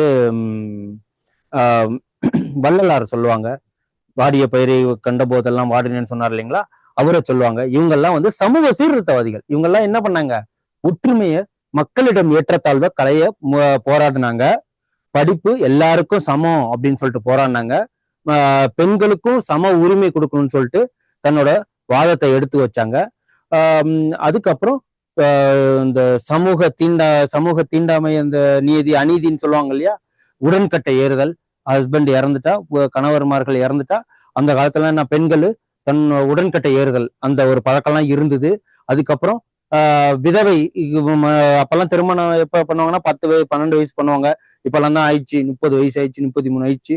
அப்பெல்லாம் எப்படின்னா 13 வயசே திருமணம் பண்ணி வச்சு, சப்போஸ் அவர் கணவர் இறந்துட்டாங்கன்னா ஃப்ரம் 12 வயசுல இருந்து அவங்க இறக்குற வரைக்கும் வெள்ளை ஆடை உடுத்தி அவங்கள மொட்டை அடிச்சு அவங்கள வீட்டுக்குள்ளேயே பூட்டி வைப்பாங்க. இந்த ஒரு அநீதியான செயல்கள்லாம் அப்போதைக்கு நம்ம வழக்கத்துல இருந்தது. அதை களையறதுக்கு இந்த கல்வி நமக்கு யூஸா இருந்தது. ஓகேங்களா? அது ஏன்னா வீட்டுக்குள்ள ஒருத்தவங்க படிச்சாங்க அப்படின்னா, இப்ப நம்ம வீட்டுக்குள்ள ஒருத்தவங்க நம்ம படிச்சிருக்கோம் அப்படின்னா, பெண்களுக்கு உண்டான சம உரிமைகளை நம்மளே பேசுவோம். அந்த மாதிரி இவங்க எல்லாம் எஜுகேஷனை கொடுத்ததுனால சமூகத்துல ஒரு மாற்றத்தை கொண்டு வர முடிஞ்சது. கடவுள் பேராலையும் சரி, இதெல்லாம் சரி, அவங்கள இது பண்ணவங்கள அழுத்தி வச்சிருந்தவங்கள, தீண்டாமைய, அப்புறம் மேல்மட்ட வகுப்பினத்தை சார்ந்தவர்கள், கீழ்மட்ட வகுப்பினர் சார்ந்தவர்கள், அதுக்கு அப்படின்னு சொல்லிட்டு பொது இடங்கள்ல புறக்கணிக்கிறது, பொது குளங்கள்ல தண்ணி எடுத்து குடிக்கிறத அந்த புறக்கணிக்கிறது, இந்த மாதிரி இந்த சமூக தீண்டாமைகள்லாம் களையறதுக்கு எது யூஸ் ஆனிச்சு, இந்த படிப்பு தான் யூஸ் ஆனிச்சு. இப்போ நம்ம எல்லாருமே ஒரே இடத்துல ஒரே ஈக்குவாலிட்டியை பாராட்டுறதுக்கு காரணமும் இந்த மாதிரி கல்வி அறிவை நம்மள்ட்ட கொடுத்ததுனால சமூகத்தின் மூலியமா நம்ம ஒற்றுமையா இருக்கிறோம். அட் த சேம் டைம் நிறைய கல்லூரிகள் ஆரம்பிக்கப்பட்டது, அப்புறம் பள்ளிக்கூடங்கள் ஆரம்பிக்கப்பட்டது. நமக்கு நிறைய பல லாங்குவேஜஸ் கற்றுக்கிட்டு லாவை, அதாவது சட்டத்தை நல்லா கத்துக்கிட்டு எதுக்கு தப்பு எது தவறு அப்படின்னு சொல்லிட்டு சமூகத்துல எப்படி நடந்துக்கணும் அப்படின்னு சொல்லி நம்ம லா அண்ட் ஆர்டர் எல்லாம் படிச்சு நல்ல மெத்த படித்த நடுத்தர வர்க்கத்தினர் நிறைய பேர் உருவாக ஆரம்பிச்சாங்க. வெஸ்ட் பெங்கால்ல கல்லூரி ஆரம்பிச்சது, அப்புறம் சென்னையில கல்லூரி ஆரம்பிச்சது, பிரசிடென்சி காலேஜ்லாம் இருக்கு இல்லையா, கிறிஸ்டியன் காலேஜ், பிரசிடென்சி காலேஜ்லாம். அதுக்கப்புறம் மும்பையில காலேஜ் ஆரம்பிச்சது, அதுக்கப்புறம் மதுரையில் அமெரிக்கன் காலேஜஸ் ஆரம்பிச்சது. இந்த மாதிரி கல்லூரிகள்லாம் நமக்கு வர வர நாட்டு மக்கள்கிட்ட நிறைய படித்த மேதாவிகள் உருவாக நாட்டு மக்கள்கிட்ட ஒரு சமூக விழிப்புணர்வு ஏற்பட்டு நமக்கு வந்துச்சு. அதுதான் இந்த கல்வியோட அறிவோட ரொம்ப முக்கியம். ஓகேங்களா? படித்த இந்திய நடுத்தர வர்க்கத்தின் தோற்றம் ஆகியவை ஆங்கிலேயருக்கு எதிரான போராட்டத்தை அரசமைப்பு பாதையில் எடுத்து சென்றது. இவங்க படிப்பை கொடுத்ததுனால என்ன பண்ணுச்சு, நமக்கு அவங்களுக்கே ஆப்பாயிட்டு. இவங்க கல்வியை கொடுத்தாங்க, அதனால சிந்தனை உருவானுச்சு. சிந்தனை உருவானதுனால சமூகத்துல மாற்றம் ஏற்பட்டுச்சு. சமூகத்துல மாற்றம் ஏற்பட்டதுனால சுதந்திரம் தேவைப்பட்டுச்சு. சுதந்திரம் தேவைப்பட்டதுனால என்ன பண்ணுச்சு, இவங்களே எதிர்க்கிற சூழ்நிலை. அரசியல் தேவைப்படுது. அரசியல நம்ம அமைக்கணும்னா என்ன பண்ணணும், இவங்களே நம்ம எதிர்க்க ஆரம்பிச்சிட்டாங்க. இவங்க கொடுத்த கல்வி யாருக்கு திரும்பி ரிப்பீட் ஆயிடுச்சுன்னா இவங்களுக்கே ரிப்பீட் ஆயிடுச்சு. ஓகேங்களா? நடுத்தர வர்க்கத்தின் தோற்றம் ஆகியவை ஆங்கிலேயருக்கு எதிரான போராட்டத்தை அரசமைப்பு பாதையில் எடுத்து சென்றது. எங்க எடுத்து சென்றது? அரசமைப்பு பாதையில எடுத்து சென்றது. நீங்க பாத்தீங்கன்னா தெரியும், அப்போதைக்கு போராடின எல்லாருமே இப்ப நல்ல படித்த மேதாவிகள். எக்ஸாம்பிளுக்கு வ.உ.சி. இருக்கட்டும், பாரதியார் எடுத்துக்கிட்டோம், சுப்பிரமணிய சிவா எடுத்துக்கிட்டோம், காந்தியடிகளை எடுத்துக்கிட்டோம், நேரு எடுத்துக்கிட்டோம், மோதிலால் நேரு அவங்க அப்பாவை எடுத்துக்குங்க, அப்புறம் டபிள்யூ.சி. பானர்ஜி எடுத்துக்குங்க, அதுக்கப்புறம் சென்னை மதராஸ் நேட்டிவ் அசோசியேஷன் ஆரம்பிச்சால சென்னை சங்கம், அதை எடுத்த தலைவரா இருக்கட்டும், எந்த ஒரு எடுத்தா இருந்தாலும் எல்லாருமே படித்தவர்களா தான் இருப்பாங்க. திடீர்னு போராட்டம் யார் பாமர மக்கள்கிட்ட இருந்து வரல, படித்தவர்கள் தான் போராட்டங்களை ஆரம்பிப்பாங்க. கூட்டமைப்பு ஆரம்பிச்சு, சங்கத்தை ஆரம்பிச்சு, அதுக்குன்னு ஒரு ரூல்ஸ் அண்ட் ரெகுலேஷன் வச்சு போராட்டங்களை எடுத்து சொன்னாங்க. பத்திரிகை ஆரம்பிச்சது சுப்பிரமணிய ஐயரா இருக்கட்டும், யாரா இருந்தாலும் சரி, கோபாலகிருஷ்ண கோகலேவா இருக்கட்டும், எவரா இருந்தாலும் ரவீந்திரநாத் தாகூர், அதுக்கப்புறம் இவரு சுபாஷ் சந்திர போஸ், எல்லாம் மெத்த படிச்சவங்க. படித்தவர்கள் தான் நாட்டை வளர்ச்சி பாதைக்கு எடுத்துட்டு போகணும்னு சொல்லிட்டு இவங்களோட தான் இந்த சமூகத்தில் நடக்கிற குமுறுகளை பொறுக்க முடியாம தாம் படித்த கல்வியை ஆயுதங்களா யூஸ் பண்ணி சங்கமா ஆரம்பிச்சு நாட்டு மக்கள் எல்லாத்தையும் ஒன்று திரட்டி ஒரு சுதந்திர வேட்கைக்கு கொண்டு போனாங்க. ஓகேங்களா? அதோட விளைவு தான் இந்த படிப்பறிவுங்கிறது ரொம்ப முக்கியம். எந்த அறிவை வேணாலும் இது பண்ணினா படிப்பறிவு ரொம்ப நாட்டுக்கு, ஒரு வீட்டுல இருக்கிற ஒவ்வொரு பர்சனுக்கும் ஒரு படிப்பறிவு முக்கியங்கிறத இதுல இருந்து நம்ம தெளிவா உண்டு. ஒரு சமூகத்துக்கே படிப்பறிவு எந்த அளவுக்கு முக்கியம் இருக்குன்னா நம்ம குடும்பம் உயர்றதுக்கு படிப்பறிவு எவ்வளவு முக்கியம்னு பாத்துக்கோங்க. அப்புறம் தமிழ்நாடு விடுதலை போராட்டத்தில் தனித்தன்மை வாய்ந்தது. என்ன தனித்தன்மை வாய்ந்தது அப்படின்னு பாத்தீங்கன்னா, ஆங்கிலேயர்கள் விடுதலை பெறணுங்கிற ஒரு ஃபர்ஸ்ட் எண்ணமே நம்மள்ட்ட தான் வந்துச்சு. மிதவாதிகள்லாம் என்ன பண்ணாங்க, மனு கொடுத்துட்டு ஏதோ அரசாங்கத்துல சட்டமன்றத்துல ஏதோ ஒரு 2-3 சீட்டு, கவுன்சில்ல ஒரு 6-7 சீட்டு கொடுத்தா போதும்னு நினைச்சிட்டு இருந்தவங்கள, எனக்கு தனியா நாடு வேணும், நான் தனியா அரசியல் அமைச்சுக்கிறேன்னு சொல்லி எங்க ஃபர்ஸ்ட் அந்த உணர்வை தூண்டி பண்ணதுன்னா ஆங்கிலேயரிடமே விடுதலை வேணும்னு சொல்லிட்டு ஆரம்பிச்சதே நம்மள்ட்ட இருந்தான். அதுக்கப்புறம் சமூக தடைகளில் இருந்து விடுதலை. என்ன சமூக தடைகள்னா அதுதான் ஃப்ரீயா எங்கேயுமே நடக்கக்கூடாதுன்னு போட்டது, பொது குளங்களை யூஸ் பண்ணக்கூடாதுன்னு சொன்னது, அப்புறம் தீண்டாமை ஒழிப்பு, ஏற்றத்தாழ்வு, அனைவருக்கும் கல்வி வேணுங்கிறது, இது எல்லாமே சமூகத்து தடைகளில் இருந்து விடுதலை பெறதுதான் அரசியல்ல பங்கு அப்படின்னு சொல்லிட்டு ஒவ்வொரு விஷயமே இதுல போராடினவர்லாம் யாருன்னா இந்த ஒரு சமூகத்தின் அவலத்தினால எமர்ஜான தலைவர்கள்லாம் இருக்காங்க. எக்ஸாம்பிளுக்கு டாக்டர் பி.ஆர். அம்பேத்கரை சொல்லலாம். அப்புறம் இந்த ரெட்டமலை சீனிவாச ஐயர் சொல்லலாம். இவங்கெல்லாம் ரவுண்ட் டேபிள் கான்ஃபரன்ஸ்ல கலந்துக்கிட்டவங்க. நம்ம தமிழ்நாட்டை சேர்ந்தவர் ரெட்டமலை சீனிவாசன் அப்படிங்கிறப்போ இவங்கெல்லாம் எந்த அளவுக்கு ஆங்கிலேயர்களை போராடி நம்மளுக்கு சுதந்திரம் வாங்கி கொடுத்தாங்கிறத பார்க்க தான் இந்த லெசன். ஓகேங்களா? என்னென்ன தலைவர்கள் யாரெல்லாம் நம்ம இந்த தமிழ்நாட்டின் விடுதலை இதுல யாரெல்லாம் பங்கு பெற்றாங்க அப்படின்னு சொல்லிட்டு பார்ப்போம். எக்ஸாம்பிளுக்கு இவரு தி. சுப்பிரமணிய ஐயர். இவர் யாருன்னு தெரியும். இவர் தான் என்னது சென்னை இந்த தி இந்து இருக்கு இல்லைங்களா, அதோட தலைவர் ஆசிரியர் இவர் தான். தி இந்துவோடது இவரு வ.உ. சிதம்பரம் பிள்ளை. இவரும் 2 பத்திரிகைகளை வச்சு நடத்தினாரு. இவர் தான் யாரு, சுதேச இயக்கம். நம்ம தமிழ்நாட்டுல சூரத் பிளவுக்கு அப்புறம் சுதேச இயக்கம்னு ஒண்ணு உருவானுச்சு 1906க்கு அப்புறம். அந்த சுதேசி இயக்கத்தினால இவருக்கு என்னென்னலாம் பிரச்சனைகள் வந்தது. இவரு கப்பல் ஆரம்பிச்சு இவருக்கு ஜெயில் தண்டனை கொடுத்து 2 ஆயுள் தண்டனை கொடுத்து அதை குறைச்சி இவரு செக்கிலுக்க வச்சு இவர் எந்த அளவுக்குலாம் இவரை டார்ச்சர் பண்ணாங்கன்னு சொல்லிட்டு நம்ம நெக்ஸ்ட் அந்த இதுல பார்ப்போம். ஓகேங்களா? அப்புறம் சுப்பிரமணிய பாரதி தெரியும். தனக்கு பேனாவின் மூலியமாக, தன் இதழ்களின் மூலியமாக நாட்டு மக்களின் விடுதலை, தன் பாட்டு மூலியமாகவும் சரி, விடுதலை நாட்டு மக்களுக்கு தன்னோட சுதந்திரம் எந்த அளவுக்கு நமக்கு இம்பார்ட்டன்ட், எந்த அளவுக்கு நமக்கு மக்கள்கிட்ட எழுச்சியை உண்டாக்குறதுக்கு இந்த சுப்பிரமணிய பாரதி பாட்டு அது ஒரு எடுத்துக்காட்டு இல்லைங்களா? இவரு ஒரு சுதந்திர போராட்ட வீரர். இவரு நிறைய பத்திரிகைகள் மூலியமாகவும் சரி, ஃபர்ஸ்ட் என்ன தெரியுமா நடந்துச்சு, இவரு எங்க போய் தப்பிச்சு போய் இவரு ஒரு புத்திசாலிங்கிறத நிரூபிச்சாருன்னா, சண்டை போட்டு இதே மாதிரி இது பண்ணி சுப்பிரமணிய பாரதி என்ன பண்ணிட்டாங்க, பிடிக்க போகும்போது என்ன அப்படியே நேக்கா அப்படியே பாண்டிச்சேரியில போய் ஒழிஞ்சுக்கிட்டு அங்க போக முடியாது. ஏன்னா அது பிரெஞ்சு நாடு, அவங்க இது பண்றாங்க. அங்க போய் இருந்துட்டு அங்க பத்திரிகை ஆரம்பிச்சு அங்க இருந்து நம்ம தமிழ்நாட்டுக்கு சுதந்திர பத்திரிகை, அந்த பத்திரிகைகள் மூலியமா நாட்டு மக்களுக்கு விடுதலை உணர்வை தூண்டுறது, சுதேசி இயக்கத்தை பத்தி பேசுறது, நாட்டு மக்களை பத்தி பேசுறது. இவரு ஒரு இது கீதமே துதியே பாடியிருக்கிறாரு. யாருக்குன்னா திலகருக்கு துதியே பாடியிருக்கிறாரு. ஏன்னா இவர் தீவிரவாதம்னா ஆங்கிலேயர்களை எதிர்த்து போராட்டம் பண்ணி இது பண்றாங்க, தீவிரவாத இயக்க சேர்ந்தவர். அப்புறமேல ராசகோபாலாச்சாரி, இவர் ஒரு மிதவாதி ராஜகோபாலாச்சாரி. அப்புறம் பெரியார் ஈவேரா தெரியும், திராவிட கட்சியின் தலைவர். இவர் என்ன பண்ணாரு, தீண்டாமை ஒழிக்கிறதுக்கு ரொம்ப போராடினவர்.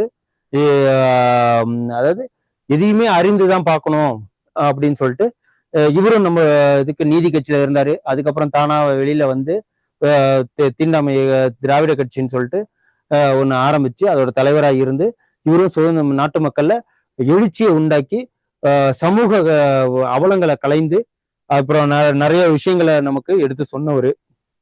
அதுக்கப்புறம் திருப்பூர் குமரன், இவரு திருப்பூர்ல போராட்டம் பண்ணி ஆங்கிலேய காவலர்கள்ட்ட அடி வாங்கி இறந்தாரு. இவரு ஒரு நம்ம நாட்டுக்காக போராடினவர்.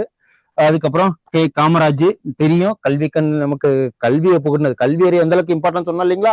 ஆங்கிலேயர்கள் நம்ம கல்வி கொடுத்ததுனால அது என்ன ஆச்சு, திருப்பி அவங்களுக்கு பாதகமான மாதிரி இவர் தமிழ்நாட்டு மக்களுக்கு என்ன பண்ணாரு, கிராமங்களா ஸ்கூல ஆரம்பிச்சு உணவு கொடுத்து குழந்தைகள் கல்வி அறிவு எவ்வளவு இம்பார்ட்டன்ட் அப்படின்னு சொல்லிட்டு, இத்தனைக்கும் இவரு படிக்காதவர். அப்படிங்கிறப்போ கல்வியோட முக்கியத்துவத்தை ஏற்படுத்தினவர். இவரும் நமக்கு ஒரு விதமான போராளி தான். ஓகேங்களா? அதனாலதான் கொண்டு வந்திருக்கேன். இதெல்லாம் நம்ம தலைவர்கள் பார்த்துட்டு இருக்கோம் தமிழ்நாட்டுல. அதுக்கப்புறம் தமிழ்நாட்டின் தொடக்க கால தேசிய போராட்டம்.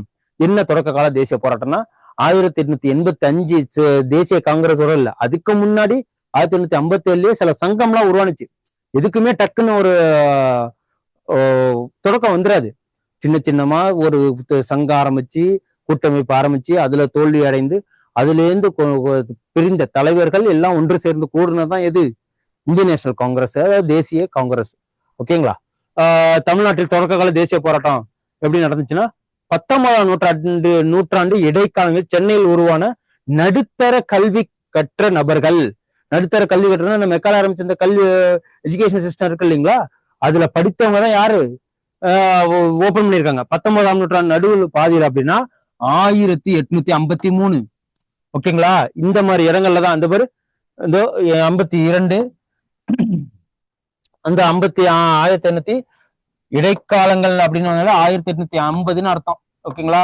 1900 வரைக்கும் இந்த காலங்கள்ல என்னென்ன சங்கங்கள்லாம் ஆரம்பிச்சதுன்னு சொல்லிட்டு நம்ம பார்க்கிறோம். இதுல மெயினா ரொம்ப முக்கியமானது நமக்கு என்ன அமைக்கணும்னா 2 சங்கம் தான். சென்னை வாசிகள் சங்கம், சென்னை மகாஜன சங்கம். ஏன் இது ரெண்டுத்தையும் நான் ஃபர்ஸ்டே போட்டிருக்கேன்னா, பிற்காலங்கள் இது என்ன நினைச்சுது, இது ரெண்டும் சேர்ந்து 1884 ஒரே சங்கம் ஆனிச்சு. சென்னை மகாஜன சங்கம் சென்னை வாசிகள் சங்கம், சென்னை மகாஜன சங்கம் ரெண்டும் ஒரே சங்கம் ஆனிச்சு. இந்த ஒரே சங்கம் ஆன பிறகு ஆக்சுவலா இவர் லட்சுமி நரசு இறந்த பிறகு இது ஒரு காலம் முடிஞ்சு போயிடும் 1864. இருந்தாலும் இந்த சங்கத்தோட உயிர்ப்பு இருக்கும். அதுக்கப்புறம் இவங்க சேர்ந்து அப்புறம் மதராஸ் சங்கம்னு ஒண்ணு இருந்துச்சு. மெட்ராஸ் சங்கம், மெட்ராஸ் அசோசியேஷன், அவங்க எல்லாம் சேர்ந்து லாஸ்டா இது யாரோட சேர்ந்துக்கிட்டாங்கன்னா தேசிய காங்கிரஸ். இங்க தேசிய காங்கிரஸ்ல இருந்த பெரும்பாலான தலைவர்கள் யாருன்னா சென்னை மகாஜன சங்கத்தை சேர்ந்தவங்க தான் தேசிய காங்கிரஸ்ல இருப்பாங்க. ஓகேங்களா?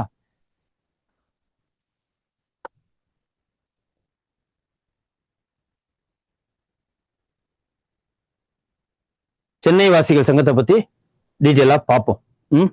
சென்னை வாசிகள் சங்கம், சென்னை மகாஜன சங்கம் பார்க்க போறோம். தேசிய காங்கிரஸ்ல மிதவாதிகள்ல யாரு, தமிழ்நாடோட பங்கு யாருக்கு, தீவிரவாதிகள்ல தமிழ்நாடோட பங்கு யாருக்கு, அப்புறம் புரட்சிகர தீவிரவாதிகள்ல தமிழ்நாடோட பங்கு யாருக்கு, இன்னைக்கு அதை தான் வந்து பார்க்க போறோம். 1 by 1 தெளிவா பார்ப்போம்.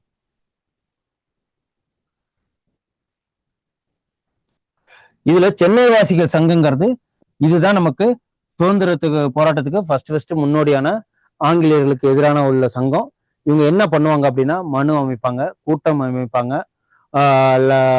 போஸ்டல் மூலயமா எதிர்ப்புகளை இந்த மாதிரி இதெல்லாம் நடக்குது அப்படின்னு சொல்லிட்டு அநியாயங்கள் ஆங்கிலேயர்களால அதாவது கம்பெனினால என்னென்ன பிரச்சனை நடக்குதுன்னு சொல்லி இதெல்லாம் பண்ணுவாங்க.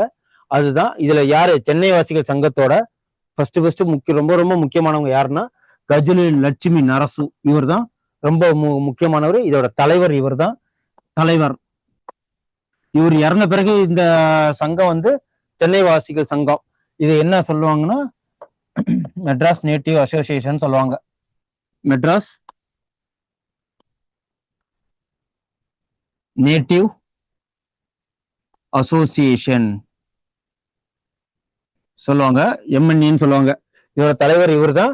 இவரு சீனிவாசனார் மற்றும் நால்வர் இவங்களெல்லாம் சேர்ந்துதான் ஆரம்பிச்சிருப்பாங்க. அந்த நால்வர் மெட்ராஸ் இந்த அமைப்புல இருந்தவங்க எல்லாம் யாருன்னா நல்ல ஒரு பணக்காரவங்களா இருப்பாங்க, நல்ல மெத்த படித்தவர்களா பிளஸ் பணக்காரர்களா இருப்பாங்க, இங்கிலீஷ் நல்லா பேச தெரிஞ்சவங்களா இருப்பாங்க. இவங்க ஒரு தொழிலை வச்சு தொழிற்சாலை ரன் பண்ணிட்டு இருப்பாங்க. இவங்க எப்படின்னா இவங்க பொது மக்களுக்கு இது பண்ணாம பொது மக்கள்கிட்ட போய் கொண்டு சேர்க்காம இவங்க இருக்கிற அமைப்பு மூலியமா இதெல்லாம் நடக்குது, இந்த ஆங்கிலேயர்கள்னால நம்ம நாட்டுக்குள்ள நம்ம தொழிற்சாலைகள்ல இவ்வளவு பிரச்சனைகள் நடக்குது, ஏரியால இவ்வளவு நடக்குது அப்படின்னு சொல்லிட்டு இவங்கெல்லாம் யாரு வணிகர்கள் அப்புறம் நல்ல ஆங்கிலம் பேச தெரிந்த அதிகமாக மெத்த படித்தவர்கள் இவங்க. அப்படிங்கிறப்போ இந்த லட்சுமி நரசெல்லாம் ஒரு வணிகரா இருக்கிறதுனால தன்னோட வியாபாரத்துக்கு என்னென்னலாம் ப்ராப்ளம் வருதோ அந்த குறுகியதோட இதாக இருந்தாரு. பட் இருந்தாலும் இவர் ஆங்கிலேயர்களுக்கு மனு ஏற்படுத்தி சில டார்ச்சர் ஆக்ட், இந்த சட்டம் அந்த சட்டம் வரி சட்டம் அதெல்லாம் போட்டு ஒரு ஆங்கிலேயர்ல இருந்து ஒரு டார்ச்சர் அனுபவிச்சதை இவங்க மனு மூலியமா போட்டு அதெல்லாம் வந்து அந்த சட்டத்தை இயக்கப்பட்டிருப்பாரு. அந்த டார்ச்சர் இந்த ஆணை இருக்கு இல்லைங்களா, அதையே ஃபுல்லா அபாலிஷ் பண்ண வச்சிருப்பாங்க. சில இவங்களோட வெற்றிகள்னு சொல்லலாம். அதை எப்ப ஆரம்பிச்சது? சென்னை வாசிகள் மெட்ராஸ் நேட்டிவ் சங்கம் ஆரம்பிச்சது எப்பன்னா 1852 பிப்ரவரி 26. பிப்ரவரி 26ல ஆரம்பிக்கப்பட்டது. இவங்களோட நோக்கம் என்ன? இந்த சென்னை வாசிகள் சங்கத்தோட நோக்கம் என்ன அப்படின்னா, மெட்ராஸ் நேட்டிவ் அசோசியேஷனோட நோக்கம் மக்களை ஒருங்கிணைத்து கம்பெனிக்கு எதிராக குறைபாடுகளை கூறுவது. இந்த கம்பெனிங்கிறது எதுனா ஈஸ்ட் இந்தியா கம்பெனியை தான் கம்பெனின்னு சொல்லுவாங்க. கிழக்கிந்திய கம்பெனி இருக்குங்களா, பிரிட்டிஷ் கிழக்கிந்திய கம்பெனி, அவங்க என்ன பண்ணுவாங்க, அப்பெல்லாம் கிழக்கிந்திய கம்பெனி கீழே தான் இருந்தது. அந்த குறைபாடுகளை கூறுவதற்காக தான் நம்ம இதுக்கப்புறம் நம்ம எதுல இருந்து ஆரம்பிக்க போறோம்னா, இப்போ மெட்ராஸ் நேட்டிவ் சங்கம் இருக்கு இல்லைங்களா, அவங்க 1852 பிப்ரவரி 26ல ஆரம்பிக்கப்பட்டது. இப்ப நான் கொடுக்குற நோட்ஸ்ல எல்லாமே எப்படி இருக்கும்னா, வந்தார்கள், சென்றார்கள், போனார்கள், இந்த கதையெல்லாம் இருக்கவே இருக்கு. அந்த இந்த நோட்ஸை நீங்க அப்படியே மனப்பாடம் பண்ணாலும் சரி, இதை 1, 2, 3 டைம்ஸ் படிச்சாலும் சரி, இது ப்ரிலிம்ஸ்க்கு யூஸ் ஆகும். இந்த நோட்ஸை எடுத்து ஒரு 5 பாயிண்ட் புல்லட்டின் பாயிண்டா எடுத்து எங்க இந்த பேஸ்ட் பண்ணிக்கலாம். குரூப் 1 மெயின்ஸ் எழுதுறீங்க, குரூப் 2 மெயின்ஸ் எழுதுறீங்க அப்படின்னா போயிட்டு அங்க போய் அப்படியே டக்குன்னு எழுதிடலாம். ஓகேங்களா? நோட்ஸ் இப்படிதான் எடுக்கணும். ஓகேங்களா? நம்ம வாட்டுக்கு வந்தாங்க, சண்டை போட்டாங்க, போனாங்க, நின்னாங்க, ஆடினாங்க, நம்ம என்ன வேணாலும் சொல்லலாம்.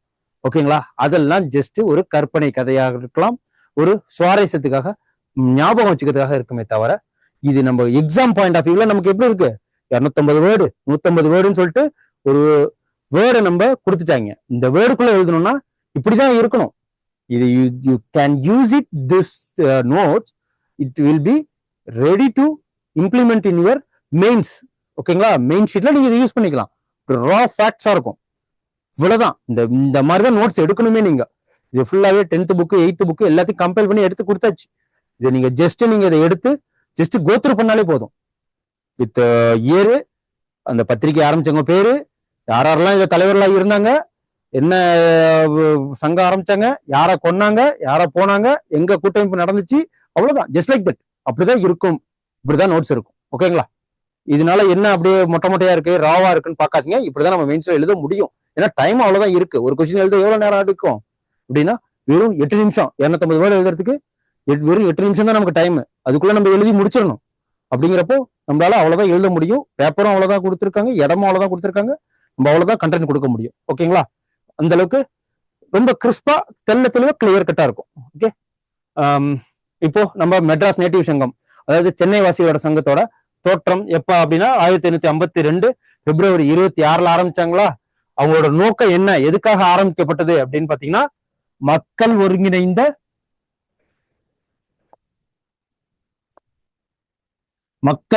ஒருங்கிணைந்த கம்பெனிக்கு எதிராக குறைபாடுகளை கூறுவது. இந்த கம்பெனிங்கிறது எது? பிரிட்டிஷ் கிழக்கிந்திய கம்பெனியை தான் நான் கம்பெனின்னு சொல்லிட்டு சொல்லியிருக்கிறேன். ஓகேங்களா? இந்த அமைப்பு நில உடைமை வணிக வர்க்கத்தினரின் அமைப்பாகும். சொன்ன இல்லைங்களா? இந்த அமைப்பு யாரை சேர்ந்தது கிடையாது, பொதுமக்களுக்காக ஆரம்பிச்சப்பட்டது கிடையாது. இந்த அமைப்பு எதுக்கு? நிலம் நிறைய வச்சிருக்கோங்க. அப்ப என்னென்னலாம் ஆக்ட் போட்டாங்க? ஜமீன்தாரி ஆக்ட், ரயத்வாரி ஆக்ட், அந்த சட்டம்லாம் போட்டது அப்ப அந்த காலகட்டங்கள்ல மிகுந்த வழிகளை கொடுத்துக்கிட்டு இருந்துச்சு. யாருக்கெல்லாம் கொடுத்துட்டு இருந்துச்சுன்னா, இந்த வியாபாரம் பண்ணவங்க, வணிகம் செஞ்சவங்க, பொதுமக்களா இருந்தவங்க, ஃபார்மர்ஸா இருந்தவங்க, இவங்களுக்கெல்லாம் வழிகளை கொடுத்துட்டு இருந்த ஒவ்வொரு சின்ன சின்ன சட்டத்தோட குமுறல்கள் தான் இந்த சங்கம் மாதிரி உருவாக்க ஆரம்பிச்சது.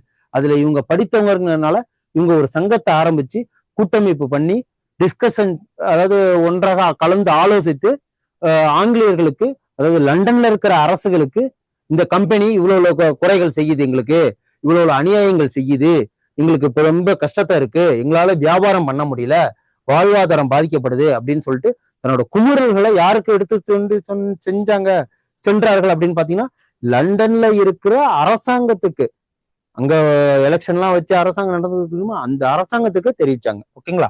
அதுதான் நில உடைமை வணிக வர்க்கத்தினரின் அமைப்பு. ஏன்னா இவங்க படிச்சவங்க, காசு உள்ளவங்க, அதனால ஈஸியா அவங்க சங்கத்தை ஆரம்பிச்சு ரன் பண்ணிட்டு போயிட்டாங்க. அப்புறம் கம்பெனியின் நிர்வாகத்தில் வருவாய், கல்வி, நீதித்துறைகளில் உள்ள குறைபாடுகளை, ஒண்ணும் நடக்குது, காலேஜ் ஆரம்பிச்சிட்டாங்க, ஸ்கூல்ஸ் ஆரம்பிச்சுட்டாங்க, வரிகள்லாம் எப்படி வாங்குறாங்க அப்படிங்கிறதுல சில இது என்னன்னா பிரைபரி இருந்துச்சு, லஞ்சம் வாங்கிட்டு அதிகாரிகள் இருந்தாங்க. அப்புறம் வந்து ஏற்றத்தாழ்வு பார்த்தாங்க. அப்புறம் அப்பதான் சொன்னேன் இல்லைங்களா, கலெக்டர்ஸ் எல்லாருமே வந்து நீதிபதிகளாகவும் ரோல் பண்ணதுனால என்னன்னா நெப்போட்டிசம் மாதிரி ஆங்கிலேயர்களுக்கு ஒரு மாதிரியான தீர்ப்பு, இந்தியர்களுக்கு ஒரு மாதிரியான தீர்ப்பு, படித்தவர்களுக்கு ஒரு மாதிரியான தீர்ப்பு, பணக்காரர்களுக்கு ஒரு மாதிரியான தீர்ப்பு, பாமர மக்களுக்கு ஒரு மாதிரியான தீர்ப்பு, விவசாயிகளுக்கு ஒரு மாதிரியான தீர்ப்பு அப்படின்னு சொல்லிட்டு பல ஏற்றத்தாழ்வுகள் இருந்ததை இந்த குறைகள் எல்லாம் எடுத்து சொன்னது இவங்க தான். ஃபர்ஸ்ட் எதுனாலும்னா தமிழ்நாட்டை சேர்ந்த லட்சுமி நரசு எங்க கொண்டு போயிருக்கிறாரு, லண்டன்ல இருக்கிற அரசாங்கத்துக்கிட்ட போய் சொல்லியிருக்கிறார். அதுதான் இந்த சென்னை வாசிகள் சங்கத்தோட இம்பார்ட்டன்ஸ், அதுதான் இங்க கொண்டு வரோம். ஓகேங்களா? எங்க இருந்துக்குள்ள வங்காளத்துல இருந்து யாரும் செய்யல, சூரத்ல இருந்து யாரும் செய்யல, டெல்லியில இருந்து யாரும் செய்யல, மும்பைல இருந்து யாரும் செய்யல. அவங்களோட ரோல்லாம் எப்ப வருது நமக்கு அப்படின்னு பாத்தீங்கன்னா இவங்கெல்லாம் நம்ம தமிழ்நாட்டோட முக்கிய பங்கு. ஓகேங்களா? அவங்க ரோல்லாம் இதுக்கப்புறம் காலங்கள்ல தான் அந்த சிப்பாய் கழகத்துக்கு பிறகுதான் அவங்களோட ஆக்ரோஷமா அவங்க வீறு கொண்டு எழுங்க ஆரம்பிச்சாங்க. எங்க நார்த் சைட்ல, அதாவது வட மாநிலங்கள் சைட்ல 1857 அப்புறம் தான் வீறு கொண்டு எழுந்த ஆரம்பிச்சாங்க. ஆனா இது எப்ப ஆரம்பிக்கப்பட்டது? 1857 முன்னாடி ஒரு 5 வருஷம், ஒரு 4 வருஷத்துக்கு முன்னாடி. ஓகேங்களா? 1852லயே ஸ்ட்ரெயிட்டா லட்சுமி நரசு என்ன பண்ணிட்டாரு, லண்டனுக்கு ஸ்ட்ரெயிட்டா மனு கொடுக்க ஆரம்பிச்சிட்டாரு. அதான் நம்ம இப்ப சொல்றோம். குறைகளை அப்பவே கண்காணிக்க ஆரம்பிச்சிட்டாரு பாரு அவருக்கு. கம்பெனி நிர்வாகத்தில் வருவாய், கல்வி, நீதி அதுல உள்ள குறைபாடுகளை எடுத்துரைத்தனர் அப்படின்னா இந்த சங்கம் எடுத்துரைச்சது. ஓகேங்களா? இங்கிலாந்து பாராளுமன்றத்தில் இவ் அமைப்பு தனது குறைகளை முன்வைத்தது. சொன்ன இல்லைங்களா, இங்கிலாந்து பாராளுமன்றத்தில் இவங்களோட நோக்கம் இதுதான். 1850 பட்டய சட்டம் நிறைவேற்றினர். பட்டய சட்டம். ஓகேங்களா? இந்த பட்டய சட்டம் என்ன? பட்டய சட்டம்னா ஜமீன்தாரி முறைகள், இந்த ரயத்வாரி முறைகள், இதெல்லாம் வந்து அந்த பட்டய சட்டம் அப்படிங்கிறது இது என்னன்னா, ராணி இருக்காங்கல்ல, எலிசபெத் ராணி என்ன பண்ணாங்க, பிரிட்டிஷ் ஈஸ்ட் இந்தியா கம்பெனி இனிமேலுக்கு இந்தியாவை ஆள வேண்டாம், அங்க ரூல் பண்ண வேண்டாம், அவங்க எல்லாருமே யாருக்கு கீழே வரணும், பிரிட்டிஷ் ஈஸ்ட் இந்தியா கம்பெனி ஒரு தனியார் கம்பெனி, அவங்களுக்கு ட்ரேடு பண்ண, வணிகம் பண்ண உரிமை தான் கொடுத்துருக்காங்களே தவிர பிரிட்டிஷ்காரங்க, இந்த பிரிட்டிஷ்காரங்க நீங்க வந்து ராணுவம் அமைச்சுக்கலாம், கம்பெனி ஆரம்பிச்சுக்கலாம், வர்த்தகம் பண்ணிக்கலாம் அப்படின்னு சொல்லிட்டு வரிகளை வாங்கி அங்க கொடுத்துடணும் அப்படின்னு சொல்லிட்டு தான் சொன்னாங்க.